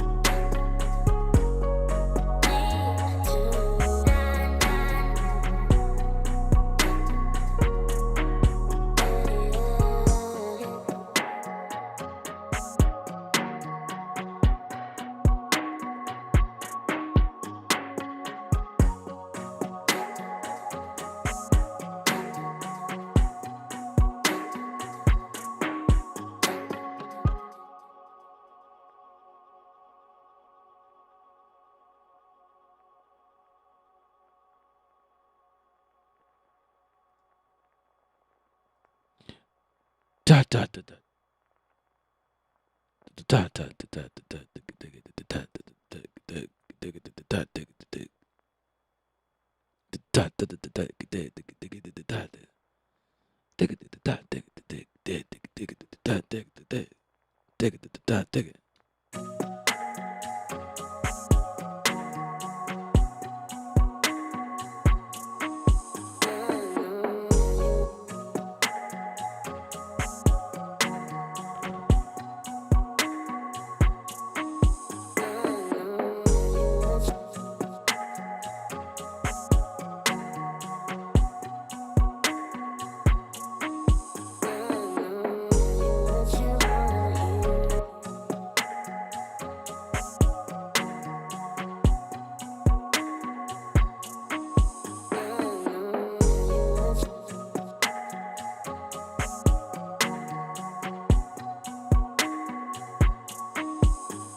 Yeah.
I need to turn those.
What's up, J Beats?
Appreciate that, J Beats.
right, push.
Ryan, you still with me? You still with me, bro?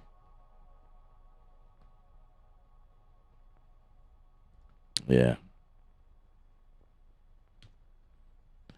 I think that's it. That's all I'm gonna add. And the only reason why I add that was because I wanted to add like something different to the second time around. Uh, that talk about not being bored or boring.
Yeah, not so much.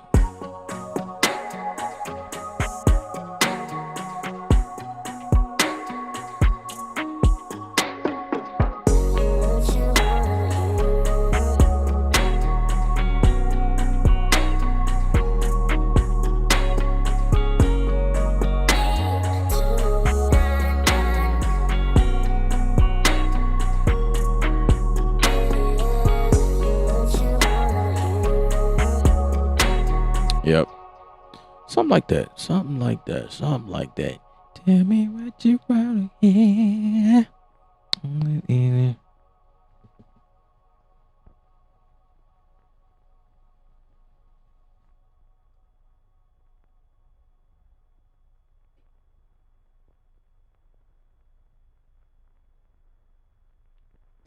All right, y'all. I think that's all I got in me. I had fun. Hope you guys have fun. Hope you guys enjoyed yourselves.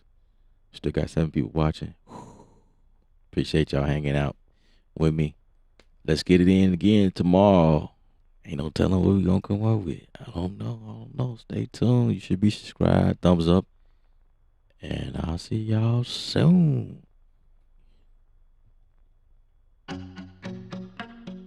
Remember, I'm Ella from Creative Sound, Creative University. Remember, music is art, you're the artist. Paint your pictures, stay creative without rules, guys.